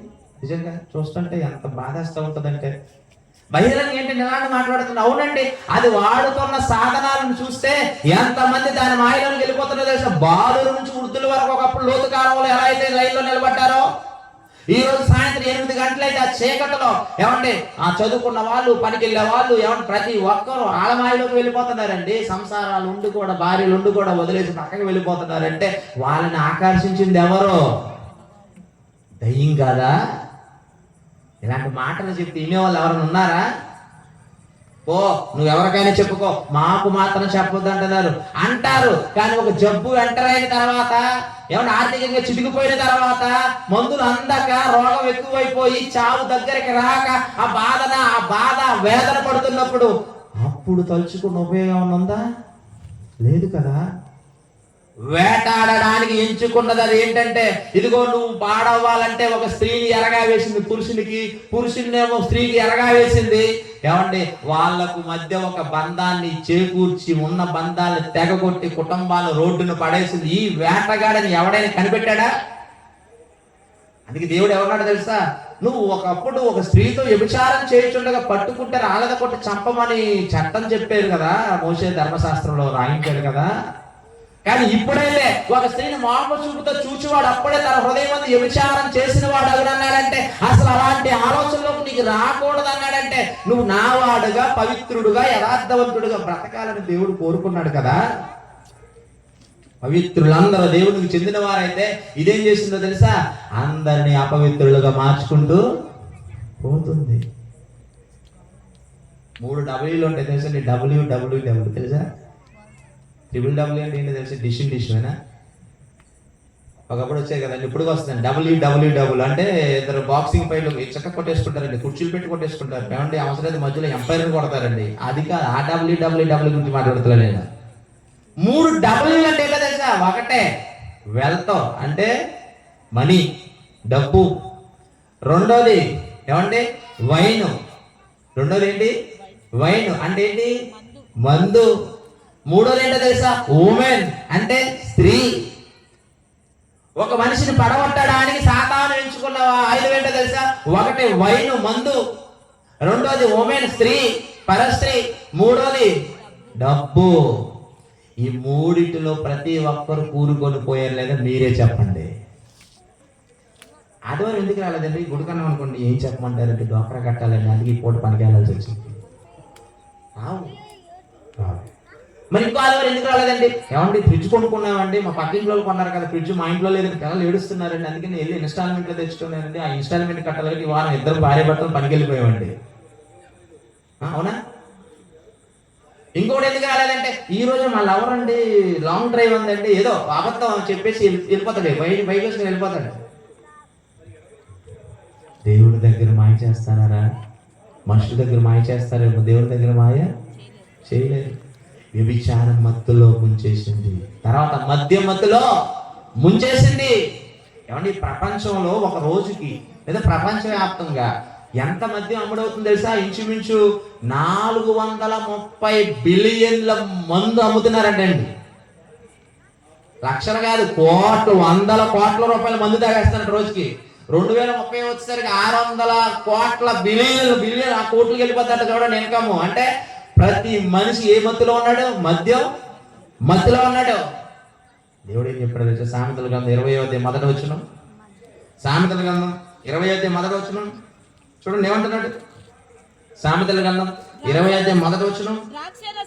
ద్రాక్షారసము వెక్కిరింతల పాలు చేయును, మద్యము అల్లరి పుట్టించును. మద్యము అల్లరి పుట్టించును. చూడండి, మద్యము అల్లరి పుట్టించును. మద్యం ఏం చేస్తాట? అల్లరి పుట్టి దాని వశమైన వారందరూ జ్ఞానం లేని వాళ్ళండి. ఆ తాగిపోతే డ్యాన్స్ చూడాలండి. ఆ క్లిప్ పంపించలేదు, మర్చిపోయాను. ఒకడికండి వరద వచ్చిందండి, ఫుల్గా తాగాడు, మురుగు నీళ్ళండి. హ్యాపీగా తాగేసి ఆ మురుగు నీళ్ళు జలకాలాటలాడుతున్నాడండి. ఆహా ఓహో అనుకుంటా. అందుకే ఆడికి మురుగు నీళ్ళని తెలియట్లేదు. ఎందుకు ఏ మత్తులో ఉన్నాడు వాడు? మద్యం మత్తులో ఉన్నాడు. ఇంకొకడు తాగండి నడు రోడ్డు మీద డాన్సులు వేస్తున్నాడండి, అంటే సిగ్గు కూడా తెలియట్లేదు. ప్రపంచం అంతా మత్తులోకి తీసుకెళ్ళిపోయింది. అందుకే సామెతల గ్రంథం 23వ అధ్యాయం 31వ వచనం అంటాడు, దాని జోలికి వెళ్ళొద్దు అన్నాడు. చూడండి, సామెతల గ్రంథం 23వ అధ్యాయం 31వ వచనం. ద్రాక్షరసము ద్రాక్షారసము మిక్కిలి ఎర్రబడని మిక్కిలి ఎర్రబడగను, గిన్నెలో తలతలలాడుచు తలతలలాడుచుండగను, తాగుటకు రుచిగా ఉండగను. త్రాగుటకు రుచిగా ఉండగను. దాని వైపు చూడకము, దాని వైపు చూడమన్నాడు, చూడొద్దన్నాడా? చూడవద్దన్నాడు. చూడొద్దన్నాడండి. ఈ రోజు మద్యం షాపులో మందు కూడా ఏ కలర్లో ఉంటుందండి? ఎల్లగుంటే ఎవరైనా కొంటారా? ఎవరు కొంటారండి. ఎలా ఉండాలి? ఎర్రగా ఉండాలి. వైన్ ఎర్రగా ఉంటుంది, విస్కీ ఎర్రగా ఉంటుంది. భలే ఉంటాయి రంగులు, భలే ఉంటాయి కదండి. ఆ రంగుని తీసుకొని గొంతులో పోసుకొని అంటా ఉంటాడు. చూడండి, గొంతు కాలిపోతున్నా సరే అంటాడండి. మళ్ళీ పచ్చడి మొక్క వేసుకుంటాడండి. ఎందుకు? ఆ కిక్కు వేరే అప్పంట. కిక్కు కాదురా, నీ జీవితం తుక్కైపోతుందిరా అది. కుక్కలా దొరుకుతాడు ఆ తర్వాత కదండి. ఒక పెగ్గేస్తాడు, మొక్క తింటాడు, కక్క తింటాడు, ఆ తర్వాత కుక్కలా రోడ్డు మీద దొరుకుతూ ఉంటాడు. ఎవడమాయది? అప్పుడు అంటుంది వచ్చి, అయ్యగారు మా ఆయన గారి కోసం ఏం చేయాలి? ప్రార్థన చేయాలి. ఏమని చేయడం? మందు మానేలా ప్రార్థన చేయాలి. ఎక్కడేమో మందు మానేలా ప్రార్థన చేయబడదు. ఇంటికి వెళ్ళాక ఒరే చచ్చునోడ మళ్ళీ తాగొచ్చామని చీపురు కట్ట పెట్టుకుంటుంది. ఇక్కడ మారుతాడా? మారడు. అతను మారాలంటే అతని దగ్గర కూర్చొని ఏడవాలి. ఏమంటే ఇదిగో నీ జీవితం చిత్తైపోతుంది, నువ్వు అపవాది మాయలకు దుష్ట సంతానంగా మారిపోయావే, నువ్వు చచ్చిపోతే దేవునికి దూరం అయిపోతే అక్కడ ఆరని ఎక్కడుంటదే, కాలిపోతావే, నీకు ఇది తగదని రోజు ఏడుస్తుంటే, నెల రోజులు ఏడుస్తుంటే 30వ రోజైనా గమనిస్తాడు కదా తన భార్య ఏడుపును. గమనించడా? అలా ఏడ్చే వాళ్ళు ఉన్నారా? చీపురుతో కొట్టి ఏడిపించి ఇంకో కోట తాగించే వాళ్ళు ఉన్నారా? ఈరోజు భార్యలు ఎలా ఉన్నారు తెలుసా? మళ్ళీ తాగొచ్చావా అని ఇలా చెంగు ఇలా కట్టుకొని చీపురు తీసుకొని పడుతుంటే మళ్ళీ వెళ్ళిపోతాడు మందు షాపుగా, బాగా తట్టుకోలేక. మళ్ళీ ఆదివారం వచ్చి, అయ్యగారు మా ఆయన కోసం ఏం చేయాలి? ప్రార్థన చెప్పి అనాలి, నువ్వు కొట్టడం మానేయమ్మా. అతను మారుతాడు. అంటే తాగిచ్చింది అదే, తాగిచ్చి ఇంటికి తీసుకొచ్చి భార్యతో కొట్టించింది కూడా అదే. చివరికి పిల్లలు ఇసుకెత్తిపోయి ఎలాంటి తండ్రి నాకెందుకురా అని చెప్పి ఎప్పుడు చూసిన తండ్రి తిడుతున్న పిల్లలు అలా చేసింది కూడా అదే. ఇది ఎవడమాయా? దీన్ని గమనించారు ఎవరైనా? గమనించలేదు. అందుకేనండి ఈ మాటలు చెప్పాలని ఆనంద గారు ప్రయాసపడ్డారు, సంఘం ప్రయాసపడింది. ఒకసారి వాళ్ళకి చెప్పట్లు కొడదామండి. వాళ్ళు సహకరించిన వారండి. నిజంగా దాని మాయని కనిపెట్టడం లేదండి ఎవరు. దాని మాయలోనికి వెళ్ళిపోయారు. దాని మాయ ఎలా కనిపెడతారు? ఆ మాయను కనిపెట్టగలిగిన వాళ్ళు అక్కడ దేవుని కోసం గొప్పగా బ్రతికేవారు మాత్రమే చెప్పగలరు. దేవుని వల్లారా ఆలోచించండి. మద్యం మత్తులోనికి వెళ్ళిపోయారు, వ్యభిచారం మత్తులోనికి వెళ్ళిపోయారు, తర్వాత ధనం మత్తులోనికి వెళ్ళిపోయారు. మనిషికి ఆశ ఉండాలి, కానీ దురాశ ఉండకూడదు. దురాశ చివరికి ఏం మిగులుస్తుందన్నా? దురాశ దుఃఖానికి చేటు. ఇప్పుడు క్లిప్పింగ్ చూపిస్తాను చూడండి ఒకసారి. మనిషి ఆశను మించి ఇంకా అత్యాశగా వెళ్ళిపోతే వాడి జీవితం ఏమైపోద్దో ఇప్పుడు క్లిప్ ప్లే చేస్తారు చూడండి. దానికి మాటలుండో అని చాలా వండర్ఫుల్ గా ఉంటుంది. చూడండి ఒకసారి. ఉందా చెప్పారు కదా జిరాక్స్, అదే అదే చూడండి, చాలా బాగుంటుంది. ఒకడు జిరాక్స్ మిషన్లో జిరాక్స్ తీస్తూ ఉంటాడు మిషన్ దగ్గర ఉండి. అప్పుడు అతనికి ఒక పేపర్ వస్తుందండి. పేపర్ మీద ఒక నల్లని డార్క్ సర్కిల్తో ఒక పేపర్ వస్తుంది.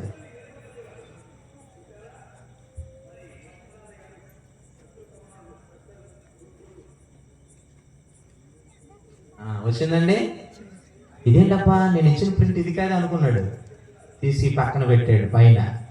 సరే తర్వాత ప్రింట్లు రావాలని. ఈ లోపల మంచినీళ్ళు తాగుతాడు.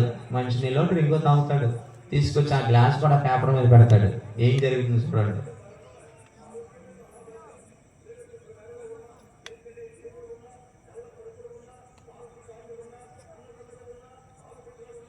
గ్లాస్ ఏమైంది? అందులోకి వెళ్ళిపోయింది. అదేంట్రా ఇలా ఉంది పేపర్ అని చెప్పి చేయి పెట్టాడు. గ్లాస్ బయటకు వచ్చింది. ఇక వెంటనే మైండ్ ఎంత స్పీడ్గా రన్ అయిపోతుందో చూడండి. దాంతో ఏం చెయ్యొచ్చు, ఏం చేస్తే బాగుంటుంది అనుకుంటున్నాడు. ఇక రన్ అయిపోతుందండి. ఆలోచించింది వెంటనే ఫ్రిడ్జ్ దగ్గరికి వెళ్దాం, చాక్లెట్ తెచ్చుకుందాం అనుకున్నాడు. తాళం వాడి దగ్గర లేదు. పేపర్ పెడతాడు, అందులో చేయి పెడతాడు. ఒక చాక్లెట్ తీసుకుంటాడు చూడండి.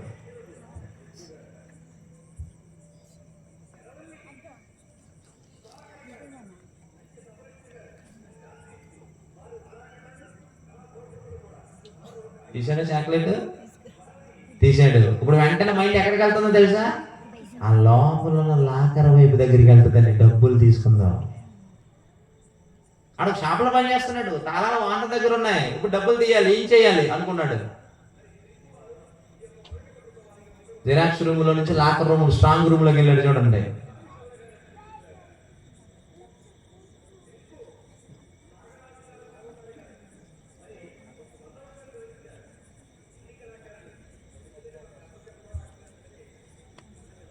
వెళ్ళాడండి, పెట్టాడా, బీరువా దగ్గర పెట్టాడా, దానికి పేపర్ అతికించాడా? ఇప్పుడు చేపెట్టి ఏం చేస్తున్నాడు? డబ్బులు తీస్తున్నాడు చూడండి, తీస్తున్నాడు చూడండి, ఇంకా తీస్తున్నాడు. ఇంకా చాలు కదండి, చాలే 4 కట్టలు వచ్చాయి, 4 నెలలు బ్రతకొచ్చి వెళ్ళిపోవచ్చు కదండి వాడు. ఇంకా తీస్తున్నాడండి, ఇంకా తీస్తున్నాడండి. ఇక ఎంత ఆశ వచ్చిందంటే లోనికి వెళ్ళి తీసేద్దాం, లోనికి వెళ్ళిపోతాడు చూడండి. లోనికి వెళ్ళిపోయాడు, పేపర్ ఊడిపోద్ది చూడండి. వెళ్ళిపోయాడు, ఏమైంది? పేపర్ ఏమైంది? ఇప్పుడు ఆడెక్కడ ఉన్నాడు? లోన్ ఉన్నాడు. ఇప్పుడు ఈ దురాశ ఏమైంది? లైట్స్ చేయండి, ఆన్ చేయండి. మనిషి ఆశ చూసారా? ఏమన్నా వేటాడడానికి కూడా మేత అక్కడో గింజ, అక్కడో గింజ, అక్కడో గింజ, ఇక్కడ ఊరి దగ్గర రావడానికి పక్షిని ఒక్కొక్కటి తినుకుంటూ వచ్చా గుండెలు పడిపోతాం. అవునా? ఇప్పుడు వాడు కూడా అలాగే వెళ్ళిపోయాడా? లాన్కి వెళ్ళిపోయాడండి. 4 కట్టలు వచ్చాయి కదా, చాలా వెళ్ళిపోవచ్చు వెనక్కి. ఆశ ఏంటండి, ఆశ మొత్తం అంతా తీసేయాలని చెప్పి ఏముందండి, అది చిన్న కారణం అందులో దూరేసాడండి, పేపర్ ఊడిపోయిందండి. ఇప్పుడు వానర్ రావాలి, అది కూడా వాడు కనపడ్డు. ఆడికి ఆలోచించి తాళం తీస్తే దొరుకుతాడేమో, లేకపోతే ఆడి జీవితం అక్కడే. ఎవడది, ఎవడ మాయది? వేటగాడు వేటాడే విధానం అలాగే ఉంటుంది. మనం కూడా అంతే. ఆదివారం ప్రార్థన మానేస్తే నీకు 1500 ఇస్తాను అన్నాడు. అమ్మో, రోజు 450, ఒక్కరోజు ఎంత? 1500. మా పాస్టర్ గారు ఏదో చెప్తాడు, వెళ్ళిపోతాడు. తర్వాత టైఫాయిడ్ ఫీవర్ అంటాడు, 3000 అయిపోతుంది. అమ్మా, ఉన్నది పోయి, ఏమంటే ఉంచుకున్నది పోయి ఆస్తి ఎంతనండి? దీని ఏమంటారు? అత్యాశండి, దురాశ. నిజమండి, ఇది ఎవడ మాయ, ఎవడ వేట? ఇది వేటగాని వేట, వేటగాడు వేట. అందుకే ఉన్నదాంతో సంతృప్తి పడటం చాలా శ్రేయస్కరం. లేని దానికోసం పరుగులు పెట్టద్దు, జీవితం పాడైపోతాయి. ఈరోజు ప్రపంచ ప్రజలందరూ అలాగే చెడిపోయారు. దుబాయ్ ఎందుకు వెళ్ళావు? కువైట్ ఎందుకు వెళ్ళావు? మలేషియా ఎందుకు వెళ్ళావు? సింగపూర్ ఎందుకు వెళ్ళావు? ఏమంటే బ్రతుకు బాగుండగా 4 రాళ్ళు సంపాదించుకుందామని వెళ్ళాడండి. మరి ఏం చేసావు? 2 కిడ్నీలు 2 రాళ్ళు వెనకేసుకొచ్చానని అంటాడు. 4 రాళ్ళు సంపాదిద్దామని వెళ్ళి ఎన్ని రాళ్ళు వేసుకొచ్చాడు? 4 రాళ్ళు వేసుకొచ్చాడు. ఎక్కడ వేసుకొచ్చాడు? కిడ్నీలో వేసుకొచ్చాడు. మళ్ళీ ఈ రాళ్ళు తీయించడానికి మళ్ళీ ఆపరేషన్. అంతేనా? మనిషి స్వభావం అండి. ఒక్కసారి ఆలోచించండి ప్రియమైన దేవుని వారలారా. ఈ సాతాను వేటగాడు ఇలా వేటాడుకుంటూ పోతే ఎంతమంది దాని చెరలోకి వెళ్ళిపోతారో తెలుసా? ఏమంటే చిన్నవారు మొదలుకొని వృద్ధుల వరకు అందరిని లాగేసుకుంటూ పోతుంది. ఇంకో పని ఏం చేసిందో తెలుసా? ప్రతి ఒక్కరి చేతిలోనికి సెల్ ఫోన్ తీసుకొచ్చిందా? ప్రార్థనకు బైబుల్ పట్టుకు రావట్లేదండి. ఖచ్చితంగా ఏం మాట్లేదు, సెల్ తెచ్చుకుంటారండి. సెల్ తెచ్చుకుని ఏం చేస్తారు? ఇప్పుడు క్లిప్పింగ్ చూపిస్తాను చూడండి. లోకం అంతా ఎలా ఉందో నిజంగా కార్టూన్లో చూపించాడండి. అద్భుతం అండి. అసలు ఎలా ఉన్నారో ఒకడు అబ్జర్వ్ చేస్తాడని ఎవడో పట్టించుకోడండి. లైట్స్ ఆఫ్ చేసి ఒకసారి ఆ క్లిప్ చూడండి. అందరూ నిజంగా అందరూ దానమాయ, ప్రపంచం అంతా దానమాయలో వెళ్ళిపోయారు. ఇది ఎవడ మాయ అనుకున్నారు? ఈ టెక్నాలజీ ఎవరిది అనుకున్నారు? ఏందే చూడండి. అందరూ ఒకడు అబ్జర్వ్ చేస్తూ ఉంటాడండి. అందరూ ఏటి పట్టుకొని నడుచుకుంటూ వెళ్ళిపోతున్నారు. సెల్ ఫోన్, ప్రతి ఒక్కరు సెల్ ఫోన్ ఇచ్చింది అదే, అవేర్నెస్ తీసుకొచ్చేది కూడా అదే. చూడండి అంతే, పాటించొద్దు అంటది అది. వల్ల కాబట్టి వెళ్ళిపోతుంది, అందరు వెళ్ళిపోతున్నారు. సెల్ ఫోన్ ఏం జరుగుతుందో తెలియట్లేదు. అంటే ఆ వీడియో చూస్తే ఏమర్థం అవుతుందంటే మొత్తం అంతా చూడండి, మీకే అర్థమైపోతూ ఉంటుంది. ఒకడేమో సెల్ఫీ తీసుకుంటా ఉంటాడు, ఇంకోటి కొట్టుకుంటా ఉంటే ఇంకొకరు వచ్చి చుట్టూ చేరి ఫోటోలు తీసుకుంటా ఉంటారు ఫోన్తో. ఫోనే ప్రపంచం అయిపోయింది, ఫోనే జీవితం అయిపోయింది. అది సెల్ ఫోన్ కాదు, సాతాను పక్షాన్ని చేర్చే ఎల్ ఫోన్. అది నరకానికి వెళ్ళిపోతే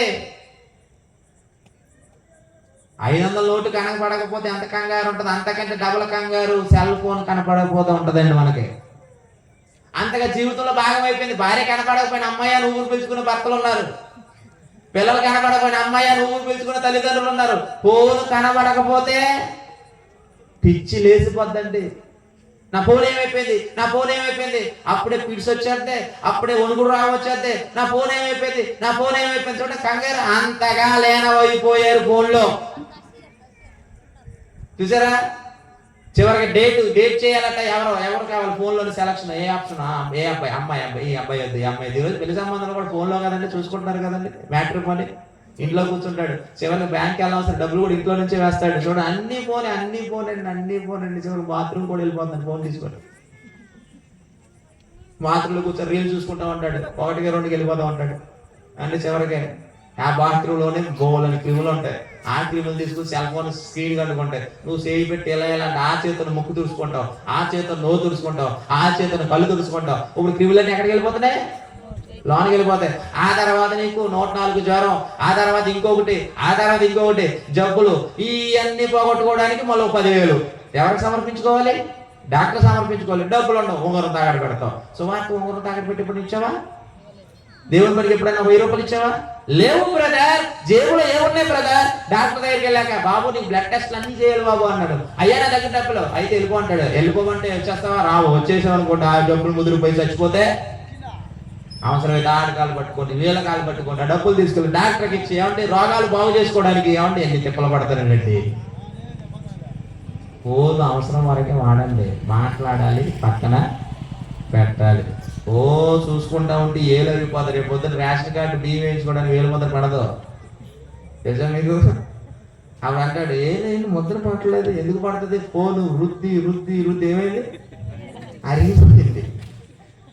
నిజమండి. ఇంకొకటి అంటున్నాడు ఫోన్ లాక్ తీయడం ఎలాగో తెలియట్లేదా, అప్పుడు ఏం చేద్దాం, స్పేస్ వెళుతుంది ఇలా జల్లి ఇలా అనగానే ఆ పాస్వర్డ్ నొక్కుతాడు కదా, ఇలాగా ఏదో యాప్ ప్యాటర్న్ ఉంటుంది, ఎలాగో ఎస్ ఏదో ఉంటుంది కదా, అలాగ పడిపోతాడు. వెంటనే అలాగ తీసేస్తాడండి. అంటే నీ ప్యాటర్న్ లాక్ దేని మీద పడుతుంది, స్క్రీన్ మీద పడుతుంది. అంటే శాస్త్రవేత్తలు ఒక మాట చెప్పారు. ఏం చెప్పారు తెలుసా? నీకు 2 నేత్రాలు ఉన్నాయి కదా, 3వ నేత్రం నీ ఫోన్ అన్నాడు. నువ్వేం చేస్తావు, నీ డేటా మొత్తం ఎక్కడ ఉందో తెలుసా? ఫోన్లోనే ఉందన్నాడు. Phone very very very very very dangerous. నువ్వు వెబ్సైట్లోకి వెళ్ళి ఏం చూస్తున్నావు, ఏం షాపులో ఏం ఆర్డర్ పెడుతున్నావు, మొత్తం అంతా ఎక్కడ ఉన్నాయి, డేటా ఫోన్లో భద్రపరిచి ఉన్నాయి. ఇది ఎవరికి వెళ్తా తెలుసా? ఆ తయారు చేసిన కంపెనీ ఉంది కదా, ఆడికి తెలుసు కదా ఈ పాస్వర్డ్లన్నీ ఆడికే సెట్ చేసాడు. నువ్వు అనుకుంటావు నా ఫోన్లు అన్నీ సేఫ్టీ అనుకుంటావు, కానీ నీ జీవితం మొత్తం ఎవరి దగ్గర ఉంది, కంపెనీ వాడి దగ్గర ఉంది. అవసరమైనప్పుడు తీసుకుంటాడు. నువ్వు పేదవాడు కాబట్టి జోలికి రాలేండి, ఉన్నవాడు అనుకోండి మొత్తం అక్కడ ఉంటే లావాదేవీలు. ఇదంతా ఆలోచిస్తుంటే గజిబిజి గందరగోళం ఉందా లేదా చెప్పండి. ఇదంతా ఎవడు వేట, సాతాను వేట. వేటాడేసింది. ఇది ఫోన్ పిచ్చి అయిపోయిందా, ఏమన్నా మద్యం పిచ్చి అయిపోయిందా, సెక్స్ పిచ్చి అయిపోయిందా, తర్వాత ఏమన్నా అందరూ ఉన్న పిచ్చి అంటే తెలిసి తిండి పిచ్చి. ఏ పిచ్చి? తిండి. ఒకటితో పని చేయించుకోవాలని ఏం చేస్తే బిర్యానీ పెట్టి అయిపోద్ది. పిలిచి ఏం పెట్టాలి, చికెన్ దమ్ బిర్యానీ పెట్టామనుకోండి, మామ ఏంటి మామ చెప్పు నీకు నేను ఉన్నాను మామ అంటాడు. ఏంటి చికెన్ బిర్యానీగే. తిండి పిచ్చండి. అపవాదిని పడగొట్టింది దేనిదో, పండు కాదా, పండు కాదా. ఏంటా పండు? దీన్ని తింటే చచ్చిపోతారు దేవుడు అన్నాడా? దీన్ని తింటే నువ్వు దేవతం అయిపోతావు తెలుసా, ఒక్కసారి తిని చూడు అంది. మీరు చావరంది. అబ్బా ఎంత బాగుందని దాని మోటివేషన్. దయ్యం మోటివేషన్ ఎలా ఉంటుంది తెలుసా? నీ ముందు లీటర్ పాయిజన్ పెట్టి అది మోటివేషన్ చేస్తే డ్రింక్ అనుకొని తాగేస్తావు నువ్వు. అంత బాగా మోటివేషన్ చేస్తుంది దయ్యం. మందు అలవాటు చేసేది కూడా అలాగే. మామ ఇది బీర్రా, ఇందులో ఏమి ఉండదురా, తాగరా అంటాడు. వద్దురా లేదురా నేను చెప్తున్నాను కదరా, బొగ్గులు ఊరుతాయిరా, కలర్ వచ్చేస్తుందిరా, తాగు మామ అంటాడు. ఏంటది బీరు, అందులో ఏమీ లేదంటాడు. కొంచెం తాగుతాడు. బీరు తాగిన తర్వాత తెల్లారులు అయితే భార్య దగ్గర ఉంటాడు. చూసారా ఎవడ మోటివేషన్ అది? సాధారణ మోటివేషన్. ఏమంటే అపవాదిని మోటివేట్ చేసింది, పడగొట్టింది, అలా ప్రపంచం అంతా పడగొట్టింది. ఈ రోజు అందరూ తిండి పిచ్చోలే. బేకరీకి వెళ్తే మనకి అన్ని ఒకే రంగులో కనపడతాయి, రంగులు కనపడతాయి, అన్ని రంగురంగులే. బట్టల షాప్కి వెళ్తే అన్ని రంగురంగులే, రెస్టారెంట్కి వెళ్తే అన్ని రంగురంగులే. ఇంకో విషయం తెలుసా, రెస్టారెంట్లో అన్ని గుడ్డు లైట్లు ఉంటాయి చూడండి. ఇలా సూప్ లైట్లో పెట్టేప్పుడు బిర్యానీ ఇస్తారు మీకు, డార్క్గా blue colour light, pink colour light, red colour light ఉంటుంది. ఆ సేపట్లో బిర్యానీ తెస్తాడండి. ఎంతకాదు 4 రోజుల బిర్యానీయో 10 రోజుల బిర్యానీ నీకు తెలియదు. అది ఏమంటే అప్పుడే వేడి చేసి తీసుకొస్తాడండి. నువ్వు లొట్టలు వేసుకొని తింటావండి. ఇంటికి వెళ్ళాక 2 మొదలైపోతుంది, మోషన్స్ మొదలైపోతుంది. ఏంటంటే ఫుడ్ పాయిజన్ అయితే బతుకుతా లేకపోతే పోతాం. ఎవడమా ఇది? దయ్యం మాయ. చూడండి, తిండి తినేవాళ్ళు రోజు మొక్క లేకపోతే ముద్ద దిగదంట. కొంతమంది అంటారు రోజు ఇంట్లో ఉండాలట, మటన్ ఉండాలా, చికెన్ ఉండాలా. తిన్నాం అనుకోండి గుండెలో కొవ్వు ఎక్కువైపోతుందండి, 4 వాల్స్ పూడిపోతాయండి. ఆ తర్వాత గుండె పూడి వచ్చి చచ్చిపోతామండి. జీవితం ఏమైపోయింది? కూలిపోయిందండి. అందుకే ఏమన్నారు తెలుసా? ఒకసారి చూద్దామా సామెతల గ్రంథం. తిండి గురించి ఏం చెప్పాడు చూడండి. సామెతల గ్రంథం ముగించేసుకుందామండి. ఏమండి వేటాడే విధానాలు చెప్తున్నాం చూడండి. సామెతల గ్రంథము తిండి గురించి మాట్లాడుతూ 23వ అధ్యాయం 2వ వచనం. నీవు తిండిపోతువైన ఎడల, సామెతల గ్రంథం 23వ అధ్యాయం 2వ వచనం. నీవు తిండిపోతువైన ఎడల నీ గొంతుకకు కత్తి నీ గొంతుకకు కత్తి పెట్టుకొనుము. అతని రుచిగల పదార్థములను ఎవరు నువ్వు తిండిపోతే నీ గొంతుకు ఏం పెట్టుకోమన్నాడు? కత్తి పెట్టుకో. ఎందుకు పెట్టుకోవాలి? ఓ తినమాకు ఉందని, ఓ తినమాకు తిన్నావా జబ్బులు ముదిరిపోతాయి. నీ తిండిపోతే నీ గొంతుకు కత్తి పెట్టుకో. అతని రుచిగల పదార్థములను ఆశింపక ఆశింపకము అన్నాడు. అంటే తినమన్నాడు, తినొద్దన్నాడు? తినొద్దన్నాడండి. మొమ్మాట లేకుండా చెప్పాడు, తినొద్దన్నాడండి. మరి ఈ ప్రపంచం అంతా తిండే కదండి. మీటింగ్లు పెడుతున్నారు కానీ భోజనాలు ఉన్నాయని అడుగుతారు కొంతమంది. భోజనాలు వెళ్తున్నావా? భోజనాలు అయితే ఎందుకు సాంబార్తో పెడుతున్నారా, చికెన్ వేసి పెడుతున్నారా? అదే మళ్ళీ అదొక ఆప్షనా?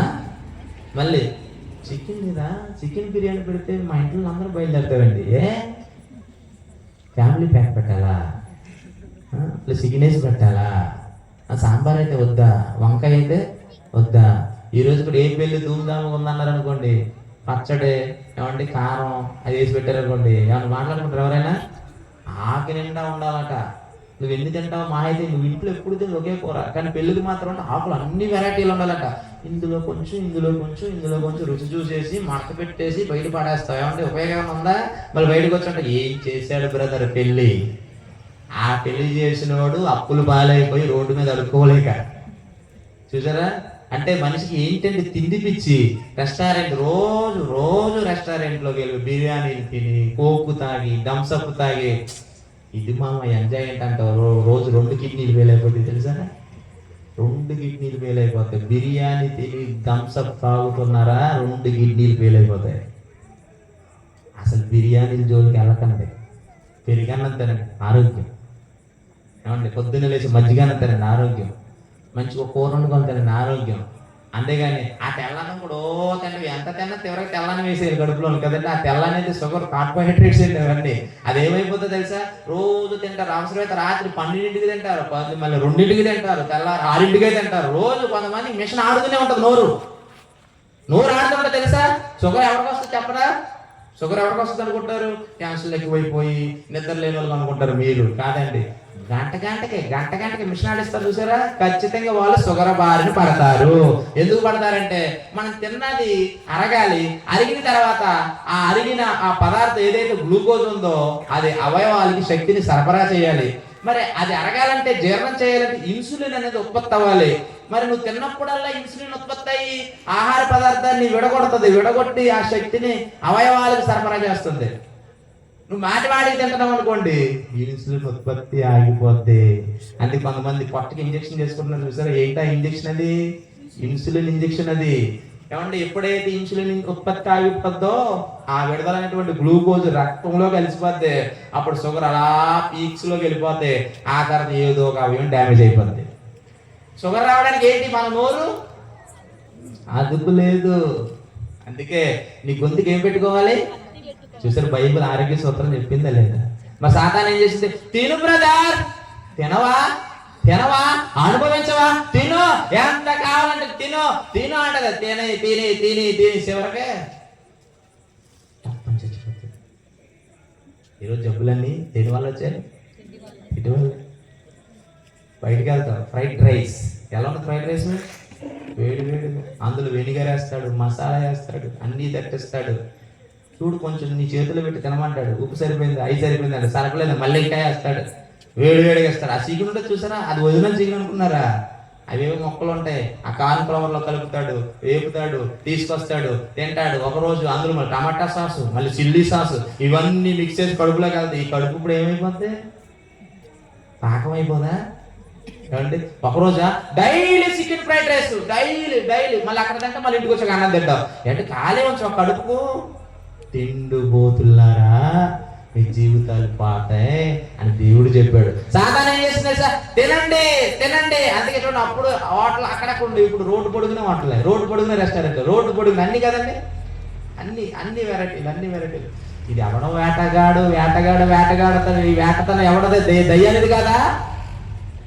దేవునికి ఇవ్వడానికి డబ్బులు ఉండవు, కానీ ఫ్రైడ్ రైస్ తింటే డబ్బులు ఉంటాయి, బిర్యానీ తింటే డబ్బులు ఉంటాయి, కోక్ తాగడానికి డబ్బులు ఉంటాయి, ఏమంటే టూర్లు వెళ్తారు డబ్బులు ఉంటాయి. కానీ దేవుడికి ఇవ్వడానికి మాత్రం మన దగ్గర ఉండవు, డబ్బులు ఉండవు. అలా లేకుండా చేసింది కూడా ఎవడో?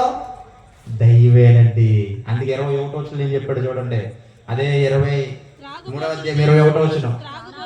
త్రాగుబోతులు తిండిపోతులు ఏమైపోతారు? త్రాగుబోతులు తిండిపోతులు ఏమైపోతారు? బైబిల్ ఏం చెప్పింది? అందుకే చూడండి, రోజు తాగేవాడు ఇల్లు ఎలా ఉంటది? ఆ పూరు గుడిసే, ఆ చిరిగిపోయిన మట్లే. రాజకీయ నాయకులు వచ్చేప్పుడు అడుక్కుంటాడు, అయ్యా నన్ను ఆదుకోయే. ఎందుకు ఆదుకోవాలి? నువ్వు తాగడం మానేసావా? మానలేదే. తాగుబోతులు రోజు మటన్, రోజు చికెన్. రేపు చచ్చిపోతాం కనుక ఈ రోజు ఏం జరుగుతుందో తెలియదు కనుక ఇప్పుడు ఏం చేయాలి? మనం అనుభవిద్దాం. కోయి, ఎద్దును కోయి, మేకను కోయి, కోడిని కోయి, రాగి సంగటే, చికెన్ తినాలి, హ్యాపీగా అనుభవించాలి అనుకుంటున్నావా? నువ్వు దరిద్రుడు అయిపోతావు అన్నాడు. దరిద్రుడు అయిపోతావు అన్నాడు. ఈరోజు ప్రపంచంలో అందరు దరిద్రులు చేసింది ఎవరు? తినండి తినండి, తింటాకేరా పుట్టింది, తిను తిను, తిని తిని ఏం చేయాలి? చచ్చిపో, తిను చచ్చిపో, తిను చచ్చిపో. చచ్చిపోవడానికి కదా తినాలి, కొంచెం తినాలి, దేవుని కోసం గొప్పగా బ్రతకాలి. సాతానికి చెమటలు పట్టించాలి కాదు కాదు, సాతాను చూసి వీళ్ళు చెమటలు పడుతున్నాయి కదండి. సాతాన్ అంటే ఎవరికి భయం? అందరికీ భయమే. ఒక చర్చిలో ఉన్నట ఈగర్ బాధ చేస్తున్నాడట. ఏం బాధ అనుకుంటున్నారు? సాతాను వస్తుంది ప్రియమైన దేవుడి వారులారా, మీరు అలర్ట్ గా ఉండండి అంటున్నాడట అయ్యగారు. ఆ పక్కన ఒక స్టేజ్ దగ్గర నాటకం వేస్తున్నాడట. అందులో ఒక సాతానికి అడప్పేసి 2 గొమ్ములు, 4 గౌన్లు, 2 కూరలు వేసుకున్నాడట. అది ఓపెన్ స్టేజ్ అంట. వర్షం వచ్చేసిందంటండి. అందరు చల్లా చెదిరైపోయాడు. ఈడంట అక్కడి నుంచి తప్పించుకొని పరిగెత్తుకుంటూ వచ్చి పక్కన చర్చ జరుగుతుంది, గోడ దగ్గరకు వచ్చి చూడడట. ఈ పాస్టర్ గారు చెప్తున్నాడు, ఏమని? సాతాను వస్తుంది, కడవర దినాలలో జాగ్రత్త ప్రియమైన దేవుడు బిడ్డలారా అని కళ్ళు మూసుకొని గట్టిగా ప్రార్థన చేయండి అన్నాడట. ఇంకా వర్షం ఎక్కువైపోయిందట. అయ్యి బాబు బయట తడిసిపోతుందని చెప్పి లోనికి చర్చిలోనికి వచ్చి కుర్చీలో కూర్చున్నాడట బలలో. ఏంటబ్బా తడిగా తడుతవుతుందని చెప్పి ఇలా కళ్ళు తెరిచి ఒకటి చూసాడు. ఇలా అయ్యగారు చెప్పాడు, వచ్చేసింది అనుకున్నాడట. నల్లగా వెళ్ళిపోయాడట. వీడికి వచ్చేప్పుడు కూర్చున్నాడు కదండి, అమ్మ లేదు దొరికిందని కొంచెం అలా జరిగాడు. ఈయనకి ప్రసంగం చేస్తున్నాడట, కడవర దినాల్లో మనం జాగ్రత్తగా ఉండాలి, భక్తి చేయాలి, సాతాను వస్తుంది, ఎత్తుకుపోతుంది, జాగ్రత్త అంటాడట. ఈయన నా పక్కన కనబడట్లేదు ఇంకోటి కలిసి తిరిగాడట. అమ్మ సాతాను వచ్చేసింది, అయ్యగారు చెప్పేసాడని ఈడు వెళ్ళిపోయాడట. ఈయనకి అర్థం కావట్లేదు, ఎందుకు ఈ గెటప్ వేసి ఈడు మనిషే కదా, అర్థం కావట్లేదట. ఏం చేయాలి? ఏంటి బెంచీ ఖాళీ అయిపోతుందని మెల్లగా జరుగుతున్నాడట. ఖాళీ ఎప్పుడల్లా అలా చివరికి బెంచీలన్నీ ఖాళీ అయిపోయినట్టండి. చివరికి ఎవరున్నారు తెలుసా? కళ్ళు మూసుకొని ప్రార్థన చేస్తున్న అయ్యగారు ఉన్నారట. అందరూ వెళ్ళిపోయారట దయ్యానికి జడిచి. అమ్మో దయ్యం వచ్చేసింది, అయ్యగారు చెప్పాడు దయ్యం వచ్చేసింది, ఇక మన ఉండకూడదని వెళ్ళిపోయారట. చివరికి అయ్యగారి దగ్గర మొక్కలో మొక్క పెట్టేలా చదువుతాడట. ఏంటి ఎవరు ఉలుగు లేదు, ఆమె అంటలేదు, ఏమంటలేదు, అసలు స్తుతి అంటలేదు, ప్రార్థన అంటలేదు చెప్పి ఒక్కసారి కళ్ళు తెరిచాడటండి. ఎదురు ఎవరున్నారు? గెటప్లో మనిషి ఉన్నాడు. అప్పుడు ఈయన అంటున్నాడట, అమ్మా వచ్చేసావా, నేను కూడా నీ పార్టీయే అంటాడు. చూడండి ఏమంటున్నాడు, నేను కూడా అంటే దయ్యం వస్తే వెంటనే నువ్వు ఎవరు కొట్టేస్తా, నేను కూడా నీ పార్టీయే. అమ్మో ఏంటండి ఏంటి దయ్యం రానంత వరకు తన సంగతి చెప్తాను రా, నేను దయ్యానికి మొగుండు రా అంటావు. దయ్యం రాగానే నేను కూడా నీ పార్టీ. శోధనలు ఎక్కువైపోయినాయి అనుకోండి, సాతానికి ప్రార్థన చేసేవాళ్ళు ఉంటారు, అమ్మా నన్ను కరుణించు, ఈ శ్రమల నుంచి నన్ను వదిలిపెట్టాము, నీ దండం పెడతా. ఎవరికి దండం పెట్టాలి? ముందు మనం దేవుడు పెట్టాలి. దయ్యానికి దండం పెట్టండి అమ్మా. చూడండి, కొంతమందికి చేతులకి కాళ్ళకి తాళ్ళు కడతారు కదా. ఎందుకు కట్టారు? దయ్యం రాకూడదని కడతారు కదండి. కట్టించింది ఎవరు? అదే కదా. సాతానంటే ఎవరికి భయం లేదు? మీకు భయం లేదా? భయం లేదని చేయలేదండి. ఇప్పుడు మీరు ఆట వెళ్తుండగా ఆగిపోయి పెద్ద పెద్ద శబ్దాలు వచ్చి అక్కడ చీకట్లు ఎవరు లేరు, రేపు వస్తారు మీటింగ్. మళ్ళీ ఆ ఆనంద్ గారు ఆ దయ్యం గురించి చెప్పించాడండి. ఆ టైటిల్ మార్చండి బాబు, మీ దాన్ని పెడతారు. కొంతమంది చర్చిలో చాలా వరకు 100% మంది దయ్యాల గురించి ప్రసంగాలే చేయరు, ఎందుకంటే అది దయ్యాలు కాబట్టి. చెప్పరు, దయ్యం గురించి చెప్పరు, చావు గురించి చెప్పరు. మనం మాత్రం దయ్యం గురించి చెప్తామండి, మనం చెప్తామండి, కానీ మనమే దానికి బానిసలుగా మారిపోతే ఎలా అండి? అందుకే తిండిపోతులు త్రాగుబోతులు ఏమైపోతారు? దరిద్రులు అయిపోతారు. ఆలోచించండి రాత్రి. ఇవన్నీ ఎందుకు చెప్తున్నానంటే అవి వేటాడి మన దాని మాయలో తీసుకెళ్ళిపోతున్నారు. అది వేటాడుతుంది, వేటాడి వారిని మరి కొంతమందిని వేటాడేలా పురుకొలుపుతుంది. యేసుతో పాటు 12 మంది శిష్యులు ఉన్నారు. ఇస్కరియోతు యోధాని తన వైపు లాక్కుందా లేదా? లాక్కుంది. ఎందుకో తెలుసు, అతనికి డబ్బు ఆశ ఉందండి. దొంగగా ఉండి వేస్తున్న డబ్బు సంచులో దాచుకుంటూ వచ్చాడు, అక్కడ లొంగిపోయాడు. మనం బలహీనతల మీద కూడా దెబ్బ కొడతాడు. మీరు జాగ్రత్తగా ఉండాలి. దానికి లొంగకుండా ఉండాలంటే మనకు బలహీనతలు నీకు ఉండకూడదు. వాక్య ప్రకారం ఉండాలి, దేవుని మీద ఆధారపడాలి, విశ్వాసం కలిగి ఉండాలి, ధైర్యంగా ఉండాలి. అప్పుడు వాడు డబ్బాస్ చూపించిన మన లొంగం, స్త్రీయాస్ చూపించిన లొంగం, పేరాస్ చూపించిన లొంగం. మీ దగ్గరకు వచ్చి నీకు ఎమ్మెల్యే టికెట్ ఇస్తున్నాను, నువ్వేం చేస్తావు అనుకోండి, ఏం చేయమంటారు? బాబు అంటావా? నువ్వు బైబిల్ విడిచిపెట్టాలి, నీ కౌన్సిలర్ పదవి ఇస్తానని అనుకోండి, ఆ కౌన్సిలర్ పదవి నువ్వే ఉంచుకో, నేనే నీకు బైబిల్ ఇస్తాను, నాతో పాటు చర్చకొచ్చా అంటావా? ఏమంటావు? నువ్వు నీకు ఏది ఇస్తే లొంగిపోతావో దయ్యానికి. అది స్టడీ చేసినందుకు ఎవరు కూడా స్టడీ చేయలేదు సార్. ఇస్కరియోతు పట్టుకుంది, చివరికి ఏం చేసింది? నీతిమంతు నమ్మేరా అంతే. ఎంతకమ్మంది? 30 బంగారు నాణాలు కమ్మందా? లేదు, 30 వెండి నాణాలు చీపుగా వేసిన వెండి నాణాలు అమ్మేసేలా చేసింది. అమ్మేసిన తర్వాత దరిద్రుడా, ఎంత చెడ్డ పని చేసేవారు నువ్వు, ఆ ఏట్లో దువ్వు చచ్చిపోరా, ఉరేసి చచ్చిపోరా, అంత నిలబడాలని అప్పగించేవారా? నువ్వు అసలు మనిషివేనా? ఆయనతో తిరిగేవా, ఆయనతో ఉన్నావు, నువ్వెలా అమ్మేవారా? అంటే అమ్మేలా చేసింది ఇదే, అమ్మిన తర్వాత పచ్చంతా పడేలా చేసింది కూడా ఇదే. ఈ మానసిక సంఘర్షణలో ఏం చేయాలో తెలియక దాని ఊరిలోనికి వెళ్ళిపోయిన ఇతను చెట్టుకు ఊరేసుకొని చచ్చిపోయాడు. ఈరోజు ప్రతి మనిషిని అలాగే సంఘర్షణకు లోను చేస్తుంది. ఏమంటే చర్చికి వచ్చిన కొత్తలో పవిత్రంగా ఉంటారు, చర్చిలో పరిచయాలు ఏర్పడుతుంది, అక్రమ సంబంధం ఏర్పడేలా చేస్తుంది, తర్వాత నలుగురు తెలిసేలా చేస్తుంది, ఆ తర్వాత నలుగురు తలెత్తుకోలేలాగా చేస్తుంది, ఇద్దరు కలిసి ఊరేసుకోలే చచ్చిపోయేలాగా చేస్తుంది. ఇది ఎవడో? దీని వెనకాల ఉన్నది ఎవడో? దయ్యం అండి. దయ్యం సాతానికి వేటగాడండి. వీడు వేటాడుతున్నాడండి. వీడు వేటాడు అనేక మందిని సంఘములో దాని మాయలోకి తెచ్చుకొని వాళ్ళ చేత మరికొంతమందిని భక్తిహీనులుగా మార్చేస్తుంది. ఇది పట్టుకుంటుంది, పట్టుకొని మరో కొంతమందిని పట్టుకునేలా ప్రేరేపిస్తుంది. చూపిస్తాను, 2 మాటలు చూసిన ముగించేస్తాను చూడండి. ఏమంటే ఇర్మియా గ్రంథం 5వ అధ్యాయం 26వ వచనం 2 మాటలు చూపు నేను ముగిస్తానండి. ఇర్మియా గ్రంథం 5వ అధ్యాయం 26వ వచనం చూడండి. ఏమంటున్నాడు? నా జనులలో, నా జనులు ఎవరున్నారు? దుష్టులు ఉన్నారు. దుష్టులు ఎవరండి? దుష్టుల సంబంధులే కదండి, సాతాను సంబంధులే కదా. యేసుక్రీస్తు అంటే మీరు మీ తండ్రి యొక్క అపవాది సంబంధులు, అంటే దాని మాయలోకి వెళ్ళిపోయిన వాళ్ళందరూ దయ్యం సంబంధులే కదా. ఇప్పుడు జనుల్లో దుష్టులు ఉన్నారు, మీరేం చేస్తారు?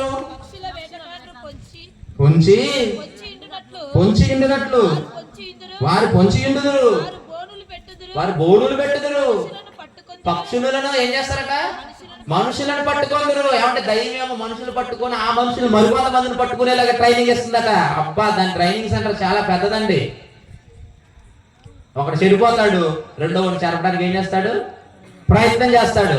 వీడు మానేస్తాడు చర్చు, ఇంకొకరిని ఎరా వెళ్ళమన్న అవసరం అంటావా? ఎప్పుడు నా మత్స్యవార్త చెప్తాడు ఆయన. ఆ మత్తయి నుంచి ఆ ప్రకటన గురించి మాట్లాడతాడు. ఇంకొత్తది ఏం చెప్తాడు చెప్పడు కదా, మానేరా నిజమే బాబా మానేమంటావా అని నేను మానేస్తాడు. తర్వాత ఇంకొకటి మానేస్తాడు. మొత్తం చర్చకారి అయిపోతుంటుంది. అయ్యగారికి మెంటలో వచ్చేస్తుంటుంది, ఏంటి ఎవరు రావట్లేదేంటి అని. ఎందుకే వాడిలో ప్రవేశించింది ఎవరో వేటగాడు. పసిగట్టొద్దా? అందుకే జాగ్రత్త కాపాడుకోవాలి. గొర్రెల గొప్ప కాపరి యేసుక్రీస్తు తన మంద కొరకు ఏం పెట్టాడు? ప్రాణం పెట్టాడు. ఎంతో జాగ్రత్త కాపాడుకున్నాడు. ఈరోజు మనం కూడా మన సంఘాలను ఏం చేయాలి? జాగ్రత్తగా కాపాడుకోవాలి. ఎందుకంటే వేటాడేడా వేటగాడ మైలోకి వెళ్ళిపోతారు అందరూ. ఏమీ లేదండి, దేవుని దగ్గరకు వచ్చిన వాళ్ళందరూ ఎలాంటి బలవంతులు అనుకోకూడదండి. బలహీనలే ఉంటారండి. ఆ బలహీనతను ఆసరాగా చేసుకొని ఆయుధంగా మార్చుకొని చివరికి వాళ్ళ చేత మరికొంతమందిని పడగొట్టి సమాజాన్ని సంఘాన్ని అస్తవ్యస్తం చేసి చివరికి దారుణమైన చావు చచ్చేలా చేసి ఎక్కడ తీసుకెళ్ళిపోతుందో తెలుసా? ఆరని అగ్ని. కీర్తన గ్రంథం 10వ అధ్యాయం 8వ వచనం. ఎవరైనా చంపుతారట వీళ్ళు? కీర్తన గ్రంథం 10వ అధ్యాయం 8వ వచనం చూడండి అంటున్నాడు. కీర్తన గ్రంథం 10వ అధ్యాయం 8వ వచనం. తామున్న పల్లెల యందలి వచ్చిందురు చాటైన స్థలములలో నిరపరాధులను చంపుదురు. వారి కన్నులు నిరాధారులను పట్టుకొనవలని పొంచు చూచుచు. ఏమంటే గుహలోని సింహము వలె వారు చాటైన స్థలములలో పొంచిందురు. అది వేటాడిన తర్వాత వీళ్ళని వేటగాళ్ళుగా మార్చి, ఇదిగో నీతిమంతులను చంపండి, నీతిమంతులను బాధ పెట్టండి, నీతిమంతుల కుటుంబాలను షాప్ పెట్టండి, ఆ దైవజనులను బాధ పెట్టండి అని ఎవరికి ట్రైనింగ్ ఇస్తుందట? అది మనుషులకేనండి. ఇది రోజు మన కళ్ళ మంది కనపడటం లేదా? ప్రవీణ్ పగడాలుగా చచ్చిపోయాడు కదా, అది అత్యో తెలీదు, యాక్సిడెంట్ తెలియదు అని చివరికి ఏం చేశారు తెలుసు? ఆయన ఒక పచ్చి తాగుబోతని యాక్సిడెంట్ చచ్చిపోయిన కేసు ఏం చేశారు? క్లోజ్ చేశారండి. ఆ చెప్పులందరూ ఎవరి మాయలో ఉన్నారు? దేవుళ్ళు ఉన్నారు వాళ్ళు. సరే దేవుడు వాక్యం చెబుతున్నాను అన్న వాళ్ళు కూడా ఏమన్నా తెలుసు? ఆయన తాగాడు, గుద్దాడు, చచ్చిపోయాడు అంటున్నారండి. ఇప్పుడు వీళ్ళు ఎవరి మాయలోకి వెళ్ళిపోయారు? ఏమండి, సత్యాన్ని వాక్యాన్ని ప్రకటన చేస్తున్నప్పుడు మ్యాక్సిమం అండి ఒక అంత మరి సోషల్గా మీడియాలో కానీ అన్నిటిగా మరి ప్రకటన చేస్తున్న ఆయన మందు తాగుతాడు, అది కూడా తాగుతాడు అనుకుందాం. ఒకవేళ ఎక్కడో లోన తాగాలి అంతే కదా, రోడ్డు పొడుగు తాకుండా వెళ్తాడా? అంటే ఎన్ని ఎందుకు చెప్తున్నా తెలుసా? సాతాను వేటాడే విధానం నిన్ను వేటాడుతుంది, నన్ను వేటాడుతుంది. అందుకనే మీకు ఒక సలహా చెప్తున్నాను, మనుషులు నమ్మకండి, మనుషుల గురించి జాగ్రత్త పడండి, ఏ ఒక్కరిని నమ్మకండి, దేవుణ్ణే నమ్మండి. అందుకంటున్నాడు మనుషులు నమ్ముకున్నట్టు కంటే యెహోవాను ఆశ్రయించుట మేలు. మన బ్రతుకులు బాగుండాలంటే, దైవికంగా ఎదగాలంటే, సంఘం అభివృద్ధి పొందాలంటే పూర్తిగా 100% దేవుని మీదే ఉండాలి. దేవుని వాక్య ప్రకారం నడవాలి, దేవుని కోసం బ్రతకాలి. అప్పుడు సాతాను మనల్ని ఏమీ చేయలేదు. అందుకే అపవాదుని ఎదిరించిన వాడి మీద నుండి పారిపోవును. దయచేసి ఈ రాత్రి ఇంటికి వెళ్ళిన తర్వాత మీలో ఏమైనా బలహీనతలు ఉన్నాయేమో సరిచూసుకోండి. ఒకవేళ ఉంటే దేవుని దగ్గర క్షమాపణ అడిగి వదిలిపెట్టండి. ఎక్కడి నుంచి బలవంతులుగా దేవుని కోసం బ్రతకండి. లోకమును వెంటాడుకున్న వేటకని ఊరి అనేక మందిని వేటాడుకుంటూ వస్తుంది. ఆ వేటలో మాత్రం నువ్వు పడిపోద్దు. పడిపోయిన వారిని ఏం చేయాలి? మనం విడిపించడానికి ప్రయత్నం చేయాలి. అందుకే ఈ సభలో రేపు కూడా ఉంది కదండి, మీతో పాటు మరి కొంతమందిని తీసుకొని రండి, మంచి మాట వినిపించండి, కళ్ళు మూసుకోండి, ప్రార్థన చేసుకుందాం. దయగలిగిన తండ్రి, ప్రేమ కలిగిన దేవా, మీ పిల్లలకు నీ మాటలు చెప్పుకొని విన్నారు. అది వేటాడుతున్న విధానం అనేక మందిని వేటాడేసింది, భక్తులను వేటాడేసింది. భక్తిహీనులు ఎలాగో దాని పక్షాన్నే ఉన్నారు. మీకు చెందిన ఈ లోకాన్ని మీకు చెందకుండా చేయడానికి అది పడుతున్న ప్రయాస చాలా గొప్పగా కనబడుతుంది. కానీ నాయన, ఈ మైదుగురు పట్టణంలో కొద్దిమందిని రక్షించాలని దైవజనులు ఆనంద గారు పడుతున్న తాపత్రయం, పడుతున్న ప్రయాసం వ్యర్థము కాకుండానట్లు ఫలింపచేయని సేవను ఆ వేటగాని గురిలో నుంచి తప్పించడానికి, మరిన్ని ఘనమైన కార్యాలు చేయడానికి సహాయాన్ని దయచేయండి. ఆర్థికంగా తోడ్పాటును అనుగ్రహించండి. సంఘాన్ని అభివృద్ధిపరచండి. వేదిక మీద ఉన్న దైవజనులు వారి పరిచర్యను దీవించండి, వచ్చిన వారిని దీవించండి. తండ్రి, మీ పిల్లల మధ్యకు నన్ను క్షేమంగా తీసుకొని వచ్చారు. మొదటి దినాన మాటలు మాట్లాడించారు, ఆరోగ్యం ఇచ్చారు. కృతజ్ఞతాస్తుతులు చెల్లించుతున్నాను. మా తండ్రి జయశాలి గారు కూడా ఆయన ఆరోగ్యాలు అనుగ్రహించమని కోరుతూ, అలాగే ఇక్కడ ఉన్న దైవ సేవకులు వారి పరిచర్యను, వారి సంఘాలను దీవించండి. అలాగే రేపటి దినం తండ్రి పెందలక్కడ మరొక్కసారి మీ పిల్లలతో మాట్లాడే అవకాశం కల్పించమని కోరుతూ, మహిమ ఘనత ప్రభావం మీకు చెల్లించు. యేసునామములో ఈ ప్రార్థన అడిగి పెట్టుకుంటున్నాను కన్న తండ్రి. ఆమేన్. అందరికీ వందనాలండి.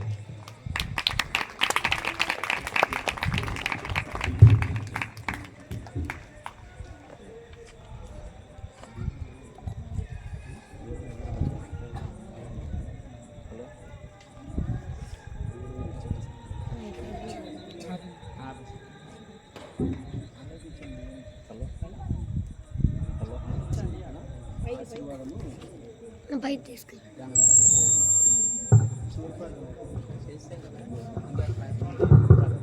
రేపు త్వరగా రమ్మని వచ్చినటువంటి వారికి అందరికీ భోజనాలు ఉన్నాయి అని చెప్పి ఆశీర్వాదం వేసుకున్నాం. వీడియో సాంగ్ యూనివర్సల్ వెళ్ళందా ఆనైదా అర్థమైందా అండి? లోకమును వెంటాడుతున్న వేటగాని ఊరి అన్నటువంటి అంశంలో దాగి ఉన్న పరమార్థాన్ని మనకందరికీ వివరించి అర్థమయ్యే రీతిలో బోధించినటువంటి నానిబాబన్న గారిని మరొకసారి అభినందించవలసిందిగా ప్రేమతో మనం చేస్తున్నాం. మరి తెరల మీద ఒక వీడియో సాంగ్ వస్తుంది, చూసి దాంట్లోని భావాన్ని గ్రహించవలసిందిగా ప్రేమతో మనం చేస్తున్నాం.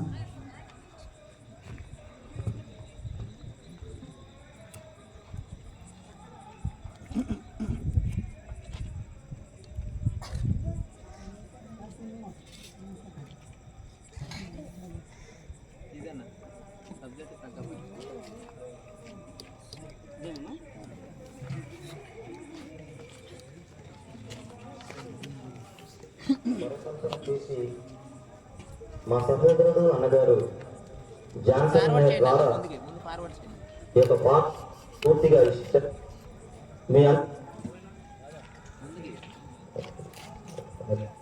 ఇదిలో చేస్తున్నారు.